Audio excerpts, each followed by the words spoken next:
Good evening.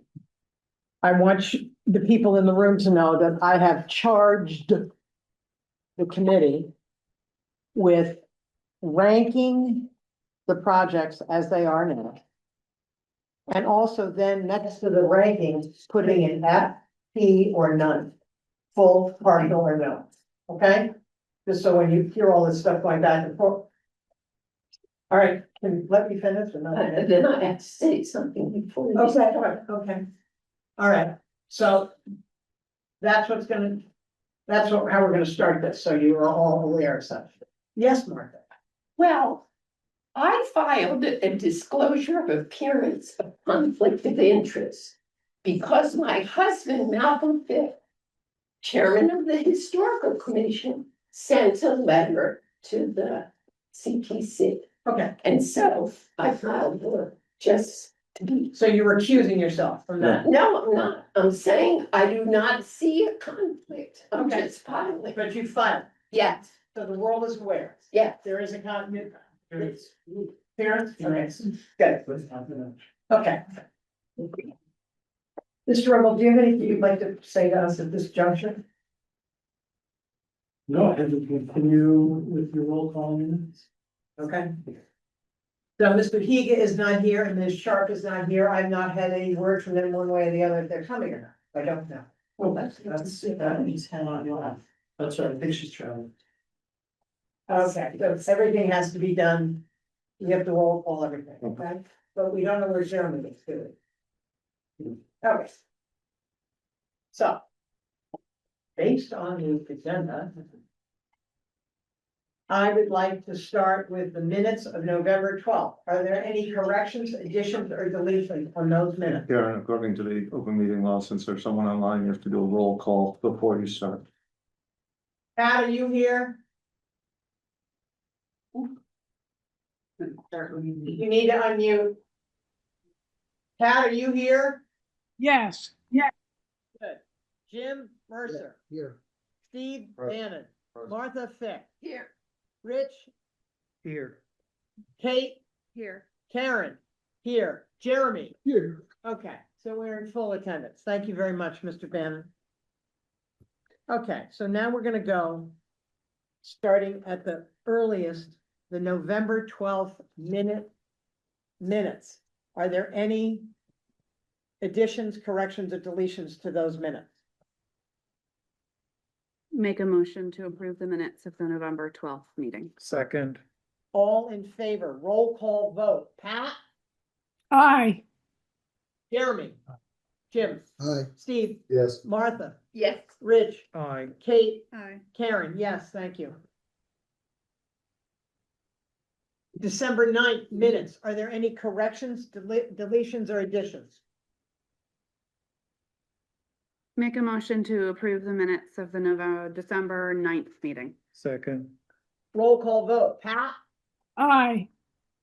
Jeremy? Aye. Jim? Aye. Steve? Yes. Martha? Yes. Rich? Aye. Kate? Aye. Karen? Aye. My mouth looks weird. I had a root canal. That's why. Jeez. Yeah, today's one of those great days in Bedrock, Fred and Bun.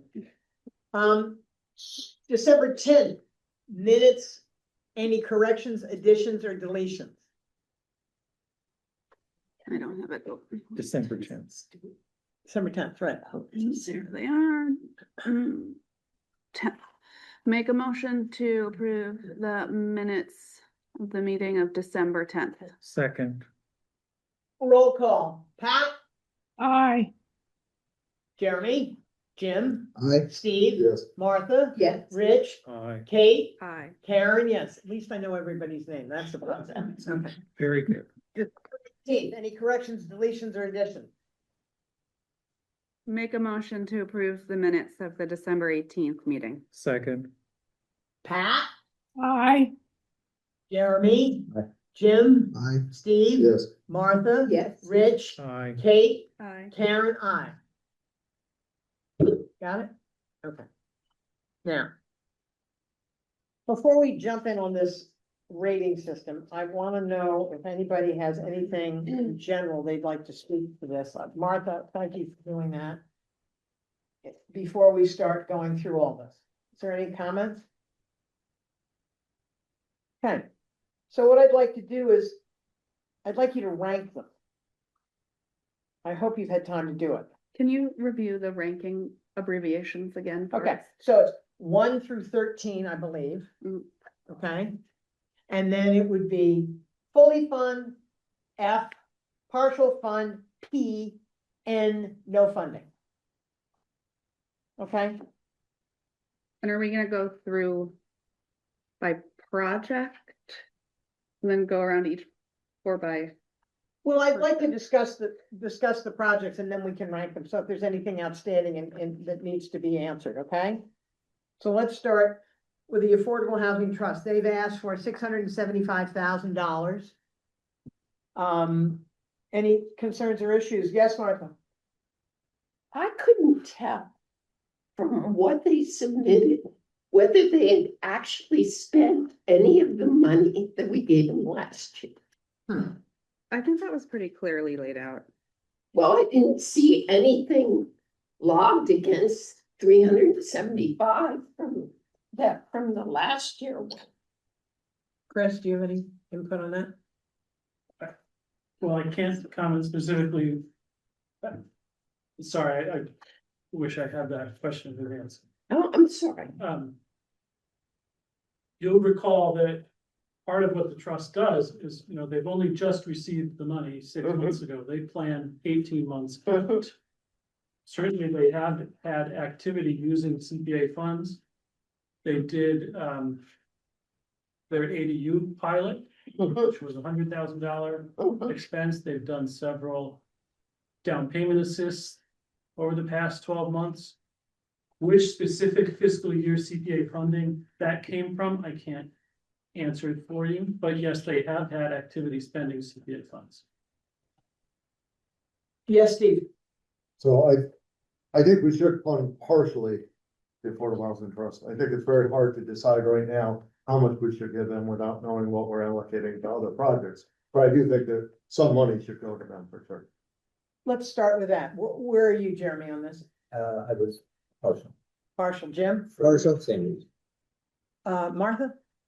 I was gonna go with no, because nobody's here to tell me whether they have any of Okay, them. that's all right.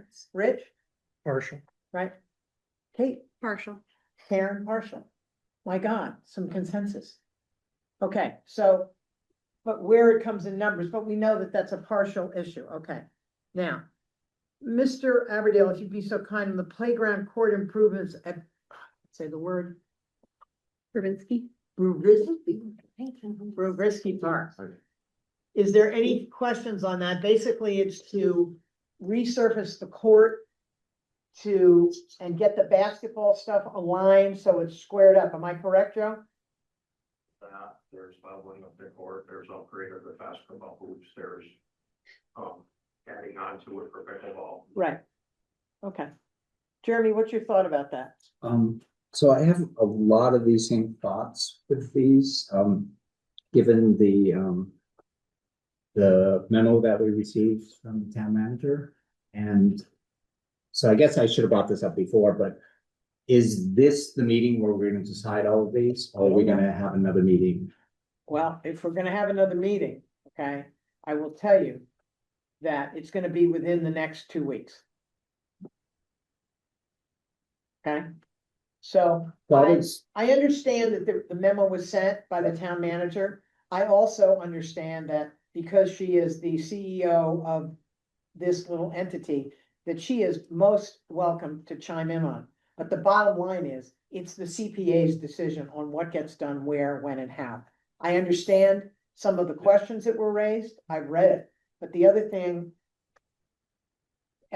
since I've served on CPA since it started, there are times when we have a lot of answers, and there are times as time goes on, we get answers as the project develops. And so I'm not sure that everything in there needs total credence. I understand what the points are, and it would have been great to not, the timing of it, I felt was terribly brutal because of the timing of the meeting and everything else. I think it's caused a great deal of consternation with a lot of people.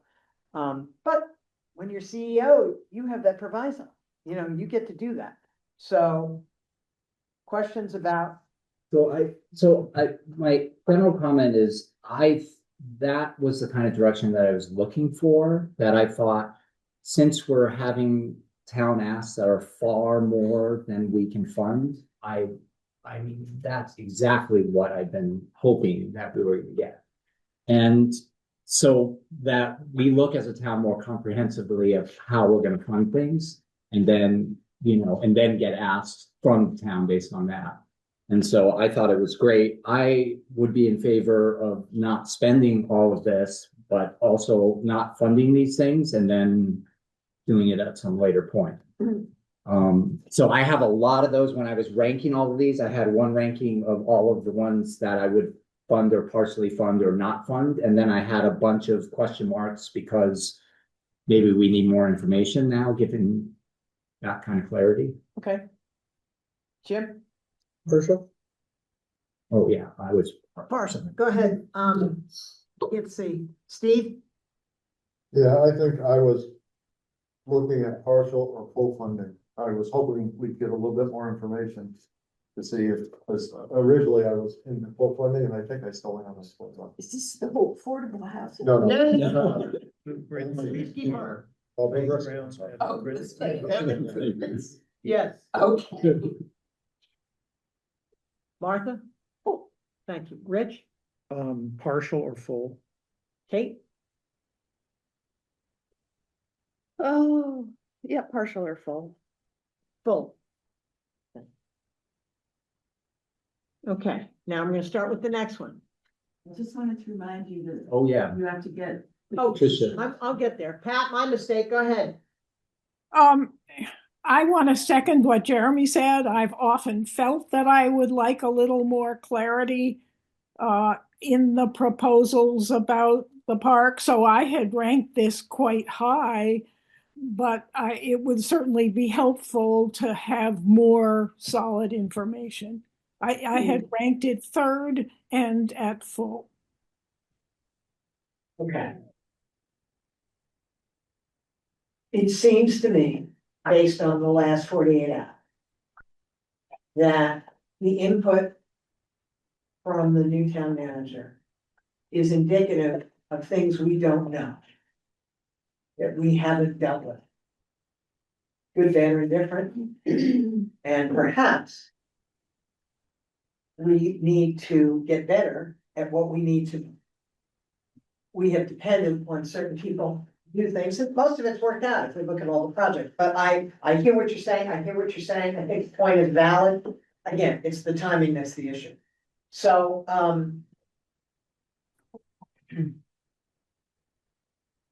I think we need to go through the process and just keep talking about it, and we'll see what we can get to. I don't want to predict what we need to do or when we need to do it tonight. We may need to meet again. We may need to do that, okay? Just from a scheduling point of view, Yeah, that's the part. 2 weeks isn't gonna do it for my schedule, but the question is, what we usually talk about, when's the last date we can vote to get this still on the warrant? That's the Can important. somebody tell me that? I'll find that too. Yeah, thank you first. Okay. Just to be clear, I leave the 28th of January and return on March 3rd. I'll be in Africa that whole time. Just, and I really don't wanna not be here to do this, if you wanna know the truth. Okay, Karen, the yes, final CPC list deadline is Monday, February 2nd. That's what was on the bottom of that. Submit those to the town manager. what does that tell you? So. You gotta act What? quickly. I guess we better figure it out. Yeah, and the warrant's in May. Why is that such a? Excuse me, ma'am, Ms. Hargrove, if I may ask you a question, is there any way to change the due date for this based on the information given? Citizens.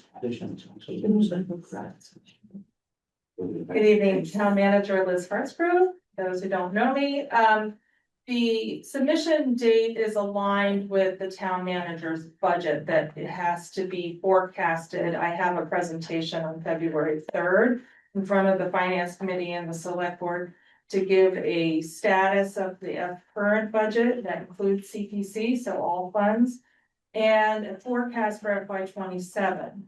And then 10 days later, on the February 13th, I'm to submit a proposed budget, hence why I need some time. That's why you need to give me your recommendations so I can have it prepared for my submission. Thank you. That answers that question. Guess what? We ain't leaving till we got somewhere. Okay. All right, let's. Pat, on the Affordable Housing Trust, I think I missed you. Do you have some input on that? Partial. Okay.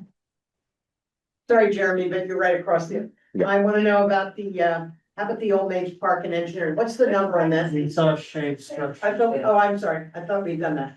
Shade structures, So I was partial to full on this, and I actually had this higher than the playground improvements. okay, cause that's both at the skate park and the Brisky Park, so Yeah. that would be the kind of end right there. Jim, I'm the same, what's that? partial to full. Okay. Stephen? Yeah, partial to full. Partial, full. Partial to full. Partial, full. I would be full, but I think it's the type of thing that we could fade, we could do one year and one the next. You know what I'm saying? That's one way of looking at it. Okay. Pat, what about the shade structures? I ranked that 7, but 100%. Well, okay, thank you. Okay, how about, I'm gonna start with you, Pat, on the preservation of 1089 Main Street, the United Methodist Church. How about? Oh, wait, Old Maids. design?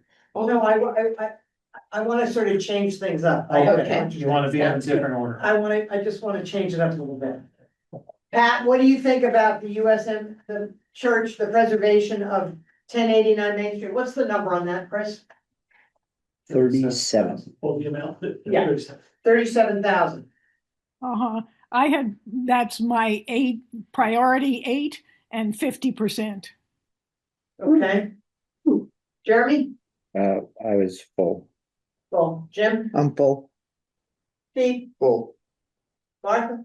Full. Rich? Not funded. Ooh. That's why we have, go ahead. Full. I also think it's full. Okay, now, we'll go back to Old Maids, okay? Joe, is there anything you can share with us about Old Maids? It's Chris. Oh, it's Chris, what do you got? Yes. Nothing more to share based, other than what I presented to you at the last. And what's the number on that? 50,000. Sorry. Chris, is there any grant depending on this 50,000? No, not technically. What this 50,000 will do is support an existing grant, which is for community engagement. That community engagement process may come up with certain ideas, certain improvements. To test out that need to be costed out, and we can't do that unless we have an engineer on board. So the engineer again is to do baseline survey, elevations, be ready to do feasibility and cost analysis of any ideas that come out of the engagement process. The engagement grant does not depend on this CPA engineering. But the CPA engineering application is necessary to advance anything that we learned in that engagement. One more question. Go around. What is the impact if we don't do it this year, maybe do it next year? There's no immediate impact. There's not an emergency. The park has been this way for quite some time. There may be missed opportunities to capitalize on the community engagement process. There may be a missed opportunity if the community decides what we want to do is somehow reconfigure or take down the dam. Mass Wildlife Impact has $1 million ready to do that for us. So there may be missed opportunities, but there's not like an imminent hazard or requirement to jump in. Okay, Can I just ask you a question? yes. It's going back to the other ones. You had asked Chris if there's any updates. Can we ask on the other ones if there's any updates in the Absolutely. last 48 hours? Feel free. No, you're the chair. I'd let you do that to town staff. Let's finish this one first. I'm sure you want to. Right, well, this is under, Chris's domain, Yeah, it Yes. is. okay?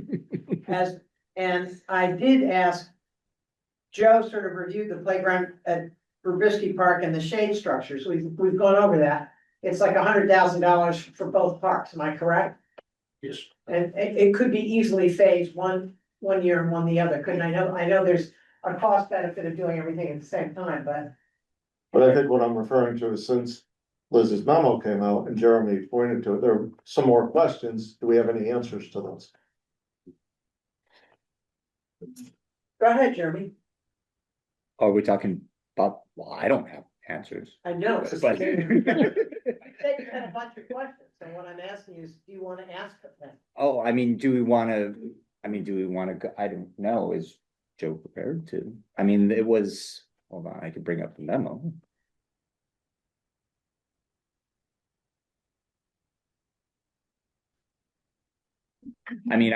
I would assume that Joe doesn't have all of the answers because a lot of it was, getting estimates and, and so I would imagine that unless he received this a lot sooner than we did, that he hasn't. Yeah.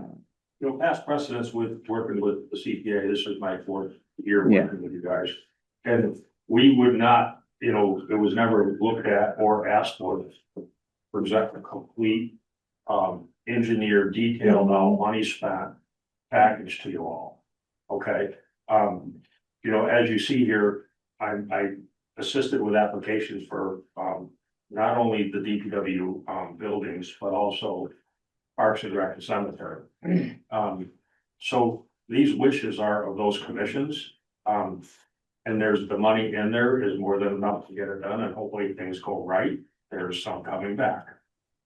But if the rules are changing where you want everything 100% designed and detailed out, feel free to toss them. Is that clear to everybody? Mhm. Jeremy? Well, it's clear to me, but,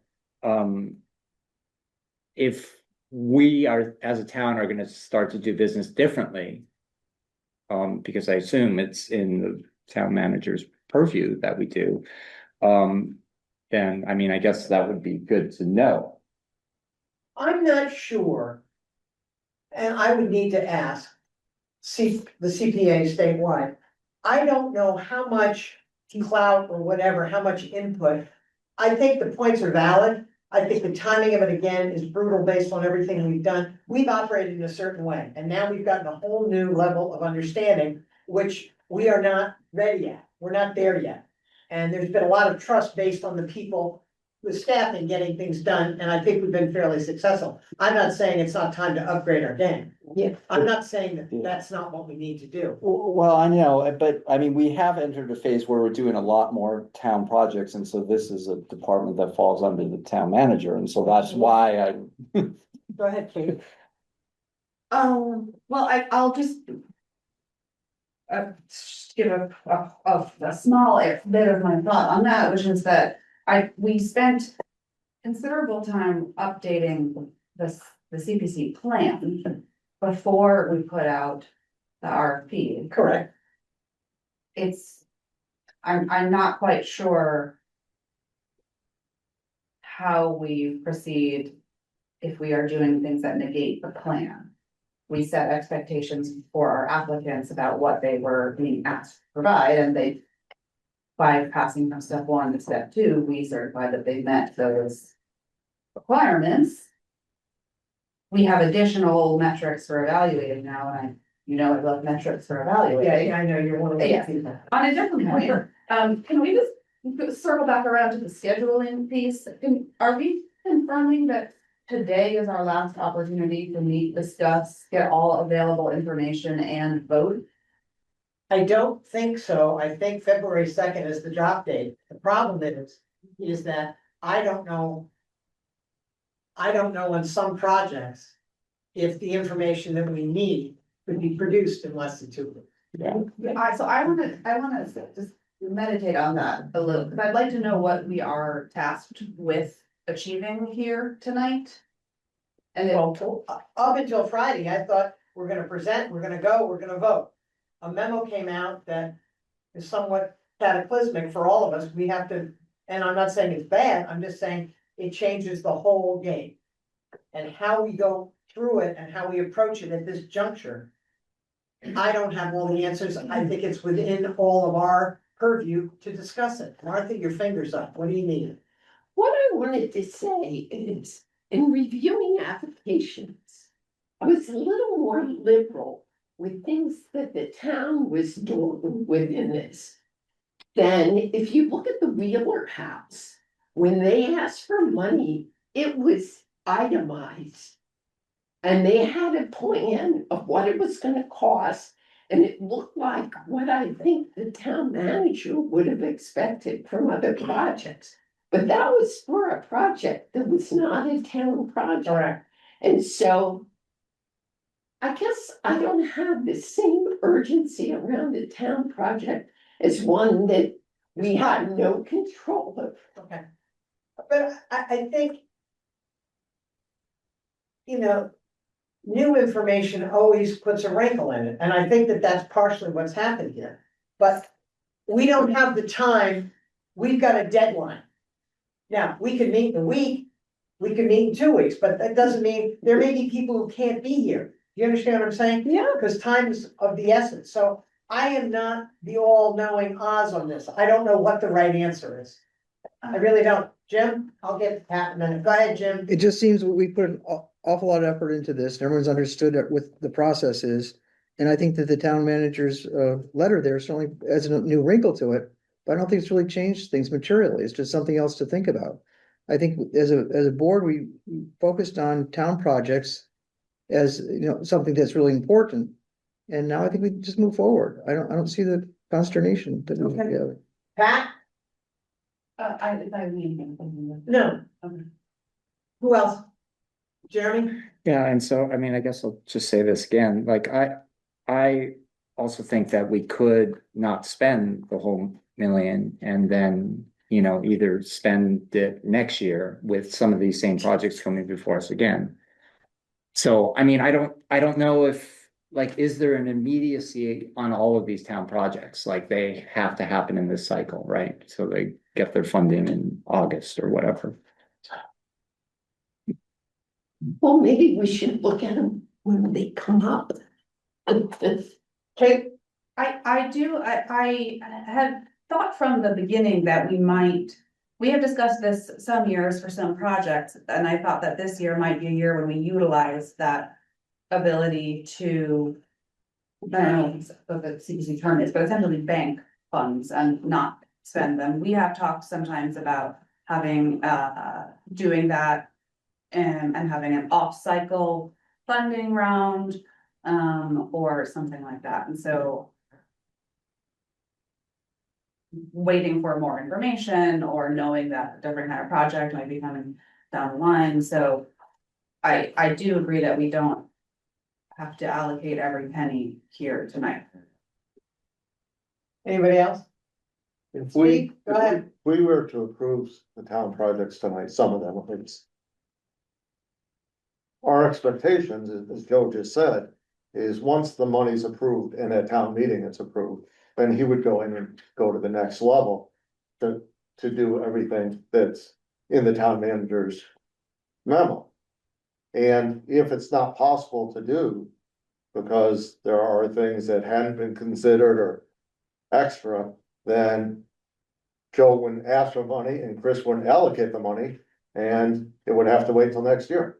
I mean, you don't allocate the money till you're sure that the projects are go. No, and to be clear, the town manager would be allocates the money based on a grant agreement. So if we said, yeah, we think this is an important project. The expectation is, as Joe's pointed out, then he would do all the dirty work on it to make Right. sure that it could be done with that price. And if it can't be, then money comes back to us. Joe, Um, there's a good comfort level on the money, you know, this isn't just, you know, yes out of the air. There's been discussion with vendors and engineers to put together the budget that I gave you. If you recall from step one to step two, some of those increased. Mhm. Because, to include the procurement and engineering services, which most of the time was done with town budget money. So, there, you know, unless there's something that changes in the equipment market or the materials or something, or something unknown pops up. You know, that could put it right something. And Karen. Yeah. Okay, and my real concern, not real concern, my real hope would be that after the town meeting, sometime this summer, this group meets with the town manager and really comes up with a plan for next year, so yeah, that, that's fine. so that we get this way ahead of time. We figure this out. Liz has only been here a couple months, so that's the reason for the timing.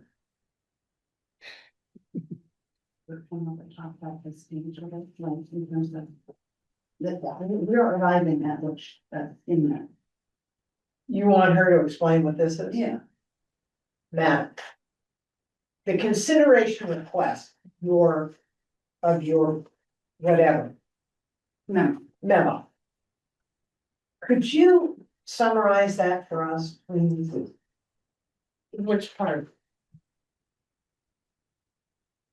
Well, in terms of, I think that we are feeling hinged on two ends. One is wanting to incorporate really good practical suggestions. And the other end is working on a timeline. So talking about what in your consideration request, step one, allow additional time for comprehensive project definition. Could you give us an idea of a roadmap of how we would do that? And also work with you on the budget action calendar? Right, so you're right, there's two different things, so you have future projects, and that's for FY 28 budget items, and then what's before you tonight, okay, so, what is before you tonight, I've only commented on actually the town-owned assets, because that is within my lane.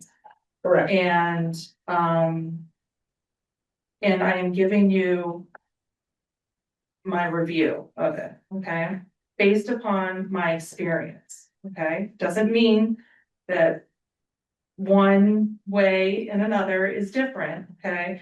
But based upon all of my experience with procurement, with project management, with everything that I have to offer and bring, and you all hired me, and the select board hired me to do, that's why I made the comments, okay, so I just wanna make that clear that I'm sorry that it was 48 hours prior to your meeting. But I'm also under the impression that previous town managers wouldn't even say anything. Correct. And I feel that because I am being evaluated on being a good steward of the townspeople's money, and this is part of that, I have a responsibility to say something when I see something, okay? So, and I'm sorry that it was an extensive amount of content as well to digest in such a short time. So you can take it or leave it, all right? I've done my job, okay? And you can, again, take it or leave it. It's your menu of items and you can choose what you want to do. And decide if you want to change things up or not. But the FY 28, I definitely would love. I'm used to CPC being part of the actual budget calendar and hence why capital items for town projects should be identified and then prioritized and going to put applications before. So Joe and I did not have a lot of time at all, like these were already done before I came here. Right. These were all submitted, so DPW and I are starting to build our 5-year capital plan. And we will be putting together really comprehensive packages that demonstrate full-blown transparency as far as my standards go. And so, but yes, I really don't know how to answer your question besides that, Kate, like. Well, I think that I think that we're all kind of tiptoeing towards the same thing, which is that there are maybe some projects that are not as fully fleshed out as possibly could be. And that one way to address that is to not allocate everything in this meeting tonight so that you have a clear picture for your budget process of what is definitely, well, I mean, this all has to go to town meeting, but what would be the definite yeses from this board? So you can take that out of your operating budget and put it in this column and move forward with that plan. And then there are items that are still needs, and you know, if so, perhaps the library or other items need more information.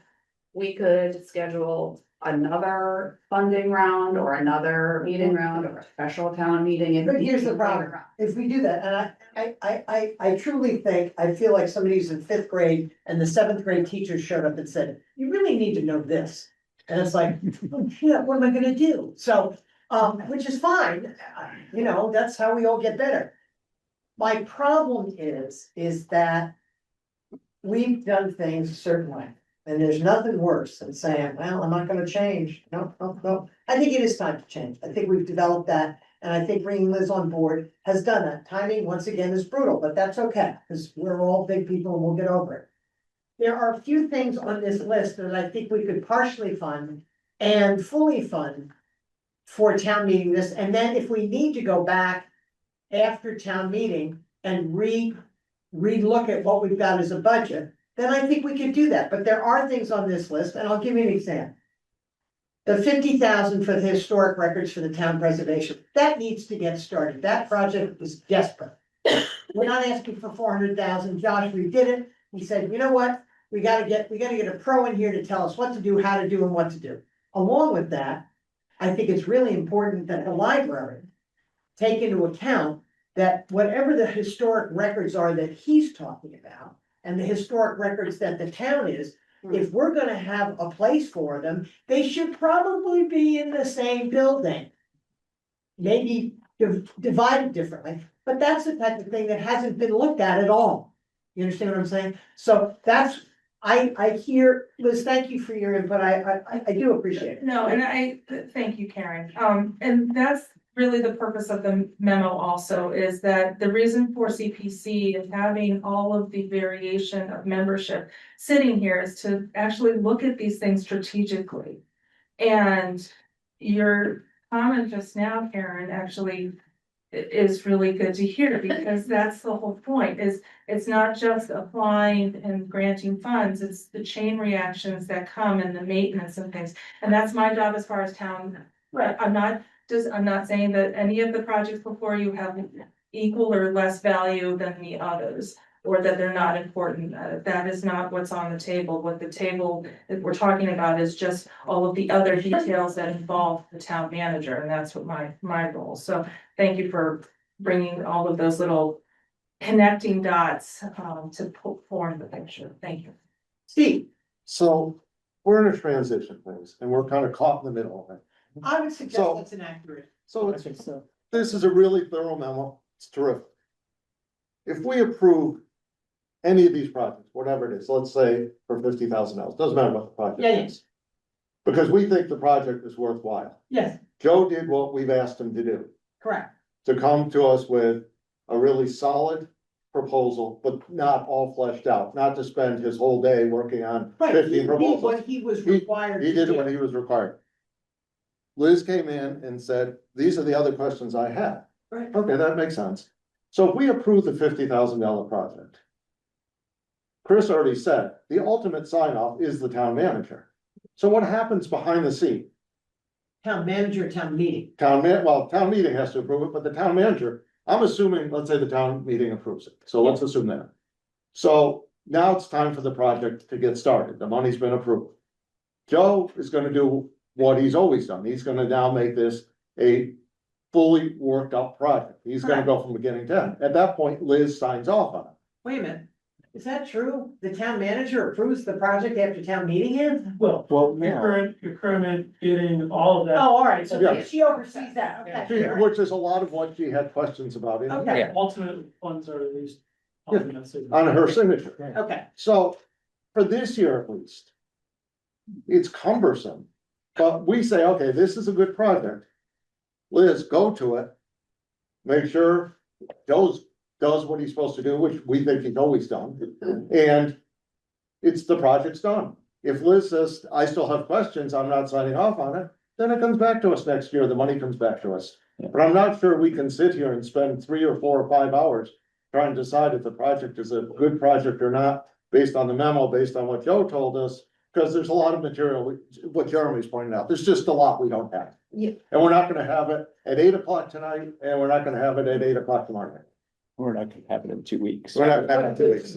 Rich, Since we're kind of talking about being in transition here. This might be a roadmap for us going forward. Like for CPC next year, we might expect all of these kinds of detail in our projects that are coming from the test, right? well, the list of the precursory steps will be a lot more defined. Right, so I mean, this is kind of a roadmap for going forward. Correct. And so now we have to decide, do we want to partially fund, do we want to fully fund? And then let the system work its way out this year, and the next year we'll have a cleaner, Exactly, cleaner bar. that's exactly. my right? Is point. that correct? Yep. Okay, Everybody understand what Rich has said? Yes, I'm sorry if I'm being unclear. I think you were clear of that. No, I'm not suggesting that you were clear or weren't clear. I'm just asking, I always love when I look at people in a room and you got somebody doing this. I wanna make sure, so going forward, what I'd like to do is I'd like to go through the project and I'd like to see, because there are a couple, I can see partial funding, I can see full funding, and then whatever the balance is, we can put it in the Jeremy Higa bank account, which he likes to talk about all the time. And with more guidance from Liz and going forward, then I think, the other thing about this, I think we need collectively as a group. We haven't had the education and gotten better at what we do in this room. There are things we don't know that we need to know. So I think that that's something that's part of, I think that we're in transition, I think we're growing, I think all that stuff is pertinent. Okay?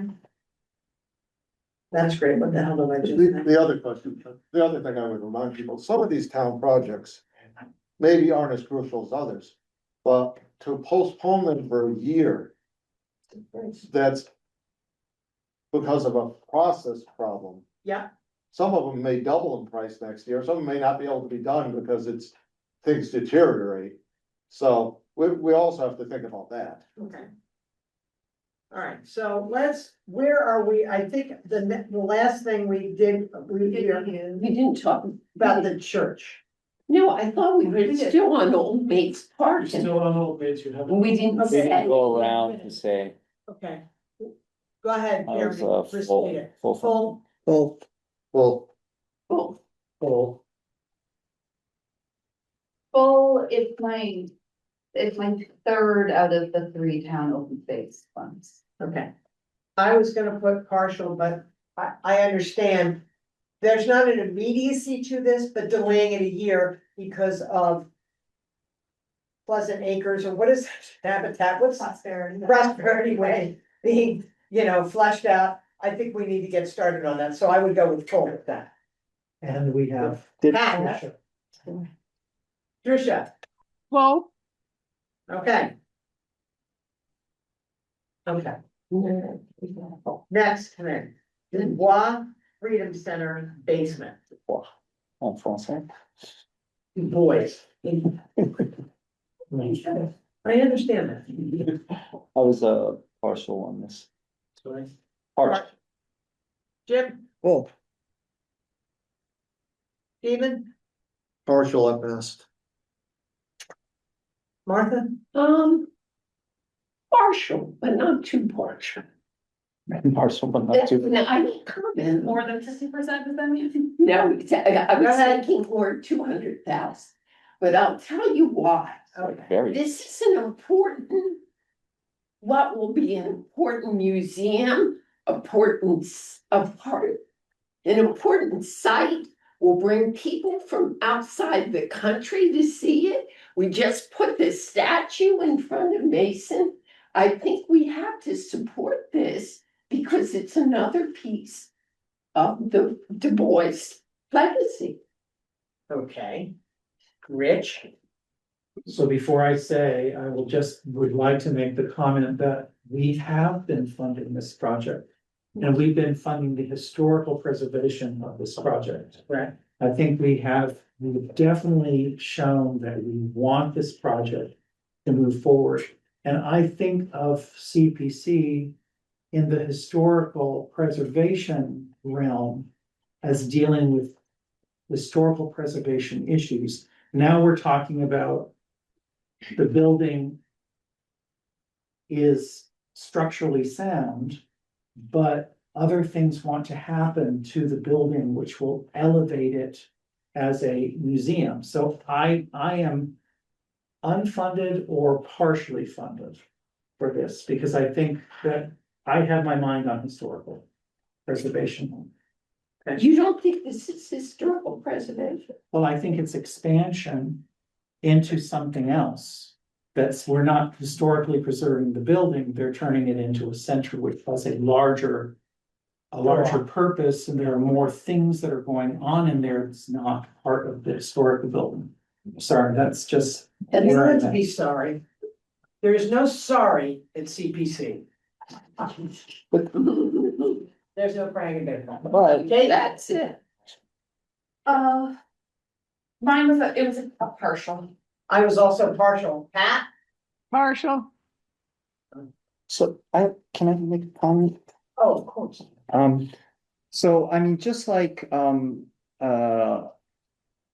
how the Unitarian Church gets used for a lot of activities, right? And so like getting the Du Bois building to a point where it could be used for other activities too. And then it has like a bigger community impact than just the visually looking at a historic structure. I mean, I think this is helping it to get to that place where it can become like a real asset to the town. Do we So, know that? well, I don't know. Avoid the DUBOIS people, have they said, oh yeah, we're gonna open it up, it's gonna Well, be a community center. But even for what Martha said and like bringing people into the town, I mean, Okay. that has an immediate impact to the town. So even if it's not, I mean, it's never used for anything but their own activities. No, I don't think that's what they want. We'll I see. believe it's the plan, I think the plan I was don't think clear that that was- it is a community plan. Yeah. Kate, I think it's a very well put together application, and I think it's a very worthy project. And I remember early on learning the fact that such a minute percentage of historically listed buildings are focused on African American history. correct. That it is a gemstone that we have one right here in our town. So I think it's a wonderful application. If we had endless money to fund everything, I would fund it fully. It's more of for me, it's in the category of fund this, and then we have what's left over. Yeah, we have budget Some of this additions, towards yeah. that. Okay. I have it as partial. Okay.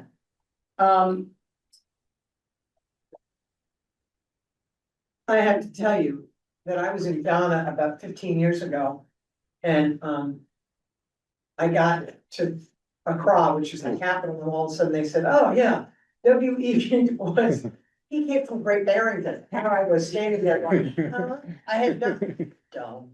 So I would like to see this fleshed out. 1100 Main Street restoration, whose is that? He's even colors. It's in Housatonic, Oh, Ethan, okay, he's not here. Jeremy? I have no funding on this one. No funding. No. No. No, No. consensus. I agree. Pat? I agree. Okay, thank you.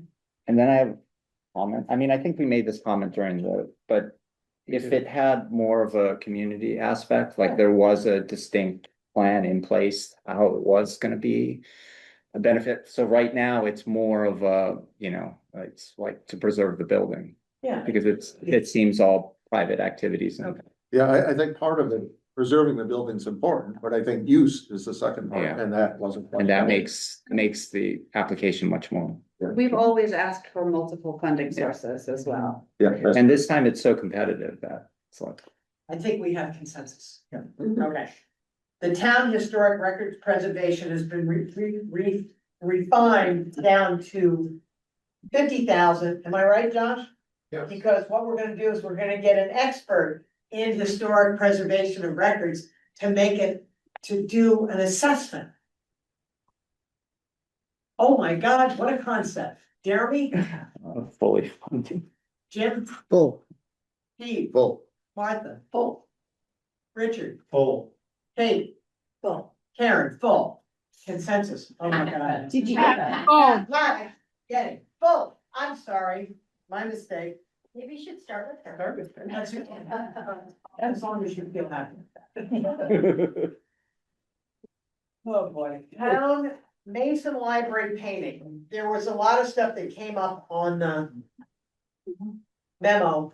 Joe, is there any of the questions that were asked in the memo, do you have information on that at all for us? I don't,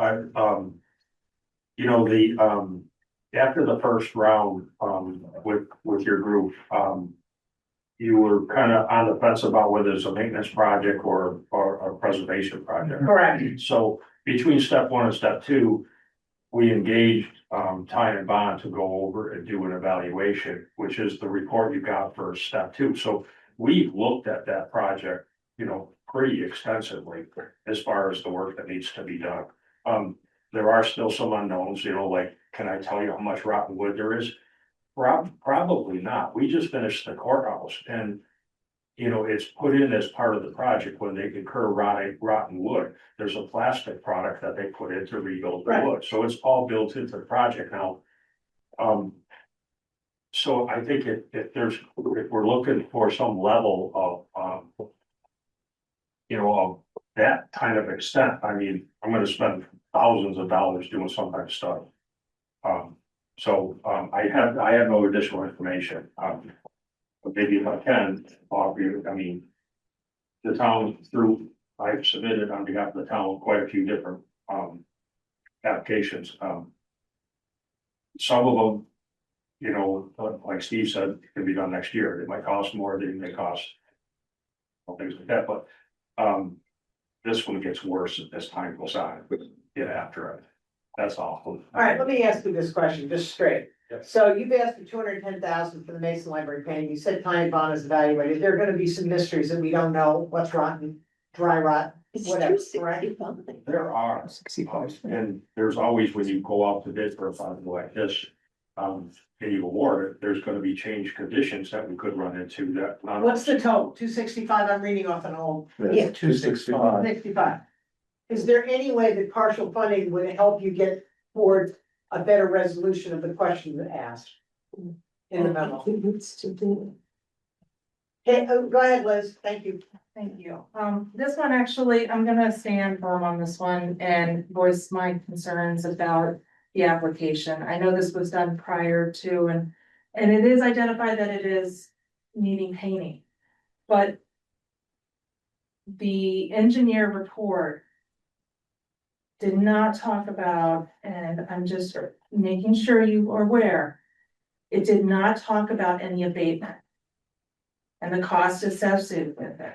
The moment that you touch lead or asbestos, it increases the cost. It did not talk about that. And it didn't talk about examining or looking inside the building for any rot to see if there's any further damage. I have concerns about that. I also have concerns that they've already identified in the report that it said that there is infiltration, water infiltration. Before you paint something, you need to figure out if we have a structural issue. So and this is based upon firsthand experience from my previous town that I just came from. They applied, the library trustees, before there was coordination with town and bringing it into capital, they applied very similarly. They wanted to repaint trim on windows and the front foyer, the overhang, the awning overhead. And then we found out that the whole, and I'm not saying that this is what is happening here, okay? Right. Let me just be very firm about that. I don't know what's happening here. However, in Bourne, what happened was, it was identified that the whole front of that facade, over 100-year-old facade, was about to crumble. And we had to then spend $165,000 to reinforce it, to then buy us time to find out what to do with the rest of the building, okay? I do not encourage the town to spend so much money on painting something when we don't know, and it has already been identified in a report by an engineer, that there is infiltration. And that specific sentence in that report, without them looking into it further, I'm going to be putting on the capital request to go actually put into a study to do a leak test on that building. That is our central library downtown. So can I ask a question to follow up? So would that be something that CPA could fund the No. leak test? That's gotta come out of capital? That is gonna come out of capital, so I am putting that as a priority. Okay. So the project, but that is where, again, this is where the collaboration Yeah, I get it. between looking at things like that and prioritizing it, that's why I couldn't not say. That's fine, thank you. I think she's given us a good answer. I'm gonna go Jeremy and then Steve, go. So I guess my question goes to what Steve said earlier. So are you, like, even if we fund this, are you not gonna sign off on this until you answer those questions Yeah. anyway? Okay, so this is again where I had to say something, because that $265,000 being allocated for one particular project, once those funds are appropriated, is dedicated to that project. Okay, and you cannot then take it and use it for something else that may have a higher priority coming up, okay? So I think it's my recommendation that I would, because we don't know if the trim is gonna be replaced, we don't know anything. We don't know. I get That's your decision. it. Thank you, Steve. No, I can't answer the question. Okay, so based on that input, I will say, we'll start with the Mason Library painting. Jeremy? Well, I was partial full, but now I guess I'm, no. Pat? Same, I had said full, but if it's not wise to do it now. I hear Okay. that. Jim? No, Steve? So I would be full. I thought what we could do, and that was gonna be my question, do the fit testing. If it comes back that the building is okay to paint, then they still have the money. But it sounds like that's not a good idea, so I guess enough. Go ahead, I've got a comment, but go ahead, Mark. No, Rich? No. Kate? No. Karen? No, and the reason is I think that I wanna see the leak test done. And based on that, if that comes back and everything looks cherry blossoms and ducks, then I'm gonna look at Ms. Hargrove and she's gonna go, let's fully fund it, and then CPA could do that next year. I think so that okay, move right into a priority. Okay, so I'm gonna say no on that. Great. Get write it into the plan next year. Oh, we're gonna have a special round. I can feel it, maybe in September. After the tourists have left, that's right. Cemetery, Elmwood Cemetery Monuments, what's the number on this? 60? 75. 75, that's what I'm looking at a bad sheet. Pat, do you have any input on this? I did not give the project a high priority, but I think it should be funded 100% if we fund it. Okay, Jeremy? I was, this is the Elmwood, right? Yeah, I was yeah. partial to full on this, but like Pat. Okay, Jim? partial. Steve? Full. Martha? Full. Can I ask a question before? I think you should, yeah. My understanding, was that the cemetery funds, we're looking into moving the cemetery funds to be able to be used for cemetery projects. Am I understanding that? Joe? Yes, there are ways that town meeting can appropriate the funds for different purposes. However, you heard Joe say that some of those funds should stay in case additional land needs to be acquired. So I the load understand is that, take but too we're much talking out. about, $300,000 to $400,000 are in the. I think what you're referring to is a perpetual care, which is, Yes, which, Which right, currently we can only use the interest. yeah, and to get that out of there may take an act of the state legislature. It's the lot sales that is more usable depending on town meeting vote, but that's the account that the commission is not as willing to declare. Mess with. but I guess so are we saying it would take an act of God in order to make those funds available for preserving cemetery Stuff. stones and other things? That's, cause I had understood that it was in a process. Am I not understanding correctly? Maybe let me just recap this, Yes. just hear the history of it a little bit too. Please. The cemetery commission, is concerned that we have a sizable amount of money. I wanna say it's $275,000 or something in perpetual care. That earns like a 0.5% interest, so we get $1,100 a year or something like that. And I'm just throwing these ballpark numbers out because that's what Mr. Atwood had shared with me. And the question that was presented to the previous town manager was, why are we leaving our money in perpetual care where we can't even put it to use? It's not even making money for us. So, and number one, perpetual care be eliminated. And if so, how? And then we could close perpetual care because we do the perpetual care activities with the town budget. The operating budget. Then that money can be put into the lot sales money and also that pot doubles. And then it's up to the finance committee of the town, whoever, to decide if they want to spend any portion of that. Answer your question? Well, can I just first try to figure it, Joe, I know I'm on the cemetery commission, but I think it's important for them to get the professional care funds transferred over to another account that's more accessible. So far has not been very easy. Right, so when we presented it to Mark, and Mark had, our legal bills were very high, that's when he decided to let that one sit aside for a while. So that kind of brings us fast forward. I have not presented those questions to Liz to ask yet. So I guess Maybe she knows. my obvious questions would be, why would anyone have any money in an account which does not pay adequate minimum interest? So That is not in anybody's interest. in the, Nobody's I interest. agree, in the 1930s, people would pay extra Well, did to have they? money put in perpetual care. No. Yes, no, let me finish. And then there was very strict guidelines, how much money that would earn, this is what I'm being told. There is no such thing as perpetual care anymore. There may say that on the base of a monument, but our people do everything equally. It's impossible to say, oh, we're gonna weed this one, we're not gonna weed that one. Joe gets it, John doesn't. Yeah, so there's no reason for that money to be there, and as we understand it, and I hope we're proven wrong, that's the interest that is allowed in that account.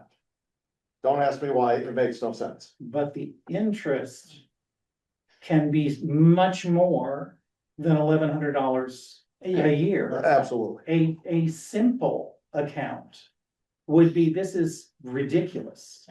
That's what the cemetery commission is saying, just forget perpetual care. No, you're not understanding me. No. The amount Where of it's expenditure from that invested account. is ridiculous. Okay, That's what what I'm saying. what I'm saying is we're being told that that's where it has to be invested according to the state. If that's true or not, I don't know. State's done some pretty dumb things I before. mean, that is, It wouldn't that surprise is me. the height of stupid. Okay. I don't know if it's true. Okay, so I was going under the impression that it was possible that funds that are related to the cemetery for perpetual care, and I'm sorry. Being a layperson that doesn't bury a lot of people and just doesn't come up with me a lot, I assume perpetual care means perpetual care of the monuments and everything that are in the cemetery, but all it means is mowing the grass. The monument itself is technically the responsibility of the family. The heirs. So the perpetual care is mowing the grass.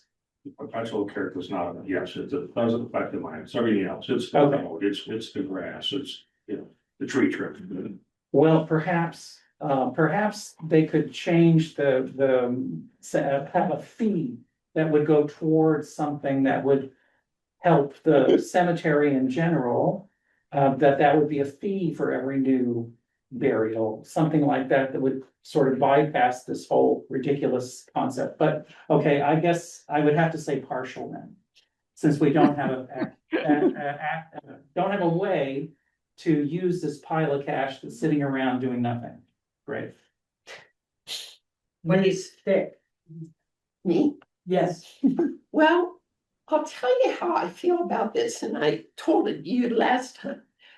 Both Steve and I walk through Elmwood. And I'm Jeremy, happy for you. Sure. And Jeremy too. And it is totally disrespectful to see all these monuments falling all over the place.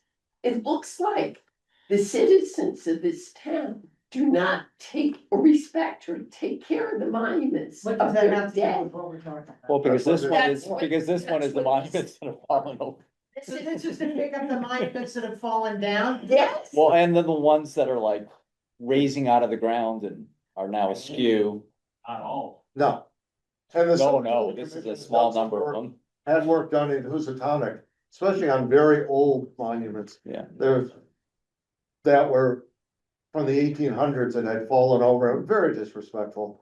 And, you know, it's easy, some people will say, well, just because the monuments are technically owned by the families. Well, But the families are not there anywhere to be found to pay for it. well, we know where the families are, they're probably. They're in the Yeah, you got my point. They bought the plot was for it to be taken care of by the town. The only information I have about perpetual care, in my vast knowledge of the world, is my grandmother had a family plot in Philadelphia.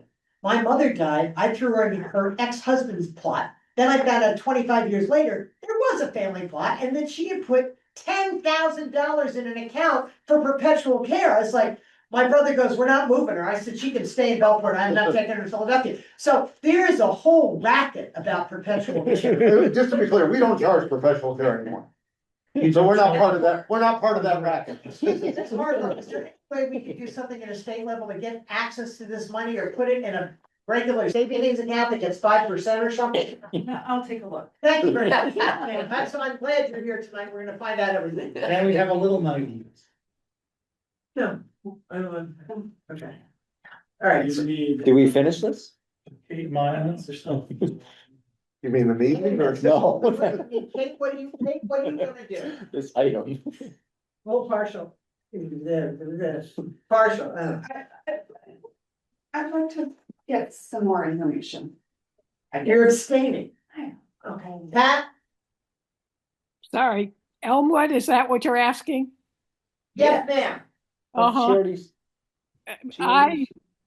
I had that as full, but a lower Okay. priority than the mausoleum. Okay, I abstain, because I just don't get it.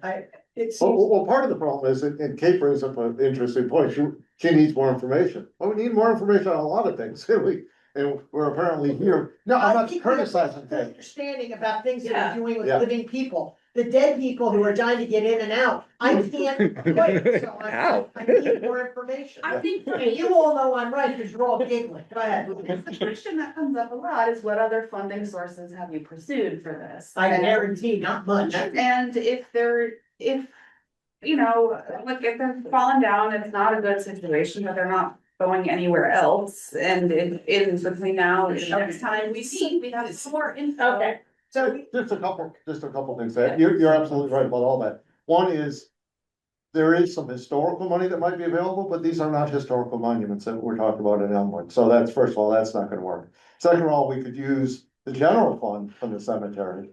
But that means when we go to buy a mower, it's gonna end up in the capital or in the operating, because we'll have less money in the fun. It's not, there's not a smooth answer. You're absolutely right. Okay, so here's the deal. The cemetery. We have fences and gates at Water Street, Mahawi, and the Brown Mausoleum. I'm perplexed as to, we need to find some way, you're right, Steve, we're gonna pay for this one way or the other. Yeah. Whether it's CPA, the only benefit of CPA money is that, yes, we put in 2 or 3% or whatever, but, you know, I think the minimum mean average is like 25 to 30% we've earned on our money. That's all the state's money, you know, it's just not the town of Great Barrington, so that's the one thing that we could look at. Joe, we're on the gates and the fences at Water Street and Mahaly. Is there anything else you can add to that? Straightforward. What's that? It's pretty straightforward. It may be, but not in this grade, not in this grade, so. Anybody got any information on that? On which one? Fences and gates at Water and Mahaly, Yeah, Can I ask you a question? please. Joe? What would happen if we did this, we did put this off until Kick the next year? can. Okay, that was what I thought too, thank you. Kick the can down the road, I guess. Yes. This was my kick the can one Alright. of the three. And how about the Brown Mausoleum? That still leaking? No, we've stabilized it, Okay. so it's not leaking, I can comment on Okay, that. so it seems to me by looking at the three of these that the Elmwood Cemetery monuments, because it's a visual and things are falling over and whatever, that's one thing. But when you look at the fences and gates and the Brown Mausoleum, that there's not an immediacy. I'm getting that feeling. Am I right, Joe? Okay, yes, Martha. Well, from the last time we talked about the Brown Mausoleum, it cost 60,000. Oh, Now it costs 90,000. 91. And how many people do we have in the funeral homes waiting to go into the Brown Mausoleum? I think the number was like 58. 50 something. 58. 58. Isn't that what we were told? Yeah, I think I so. think you're right. So I think because the price keeps going up, if we wait longer, it'll probably be 150. So I think we ought to do it, move those bodies in there, so they have a Yeah, I resting. know. I'm wondering why the 58 aren't funding this. It's gotta be cremated. Stephen, since you're our cemetery commissioner. No, but I think when we talk about historic, there's two things that need to be done. Because something is crumbling, something is falling down. So. Two of these projects, that's not the case, but historic is for preservation also. Doesn't have to be that something's falling down, it's that, does the town wanna keep up with the historic preservation? And now, I'm not advocating this year we should do this, but all I'm saying is, don't use a narrow scope of why something should We be need funded to or do shouldn't be. something each year on the preservation end, or the whole thing's gonna bubble out, Joe. We haven't been in front of the historical commission with this. There could be a substantial savings if we were allowed to go with an asphalt shingle that looked like slate. I'm not sure that would be allowed by the historic commission, but there could be a cheap I way. think it wouldn't be Yeah, allowed it's by this, By CPA. by CPA, it has to be by historical Yeah, standards. Yes, you're right. But that's not there was some allowance for. Well, Hold on, go ahead.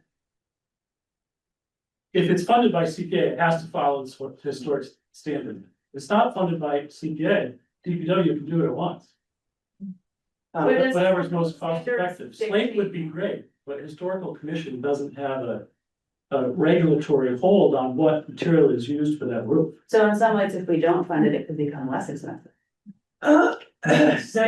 Nicely gained. That is what I would. And it sounds like less than our 25 or Unless you're 35 using CPA state fund, hit. federal or state fund for that project. Yeah. But just one, can I clarify one more? I wanna get to Mr. Bannon, but you first and then Steve, go ahead. Again, historic preservation, it's correct, we could do it, may be able to do it less without CPA funds, but do we wanna put plastic siding on the town hall? I mean, what, Let's stay on the. no, but what I'm saying, but the point is, are we preserving things to historical standards, do we want? And this is a historic town, it has a lot of historic buildings, And where do we start taking shortcuts? Well, I do, my question is, yes, I understand that if we fund it with CPC funds, it has to meet historical standards. But I do think that doesn't mean necessarily recreating historically accurate material. I think like with replacement windows, they can look old, but be. No, they don't. they have to be, I see somebody standing up and I know they're not doing it. Oh, I have a feeling there's some information we're gonna garner. Yes, please. Thank you, yeah, so utilizing the content that I provided to you in my memo, I am in favor of this application, okay? I have identified, I haven't seen enough though of, how Joe got to the numbers, but I've identified opportunities where we can have cost savings. If we go in route of procurement. Doesn't say that we're dodging any historic requirements, okay? So I'm going on record that I think this is an important, I think all of actually to a cemetery, because they are part of your community members in one way or another, and preservation of those things are important. The mausoleum is a structure within a cemetery that becomes landmarks within where people connect to their past loved ones. So I see value in making sure that we do it appropriately, and I've just identified opportunities that we can save some costs. This is a good example of what Steve was referring to, is that if you approve the money and that we don't spend all of it, it goes back into the into the general reserve for CPC. Okay, thank you. So what you're saying is, if we approve it as it stands, going forward on procurement, Yep. we may discover cost-saving ways to do the same thing. That's correct, because as I identified, there are state contracts that allow for certain services to fall within it. I have to check on the historic. I was not aware what material, as I said in my memo, I was not aware of what material it was.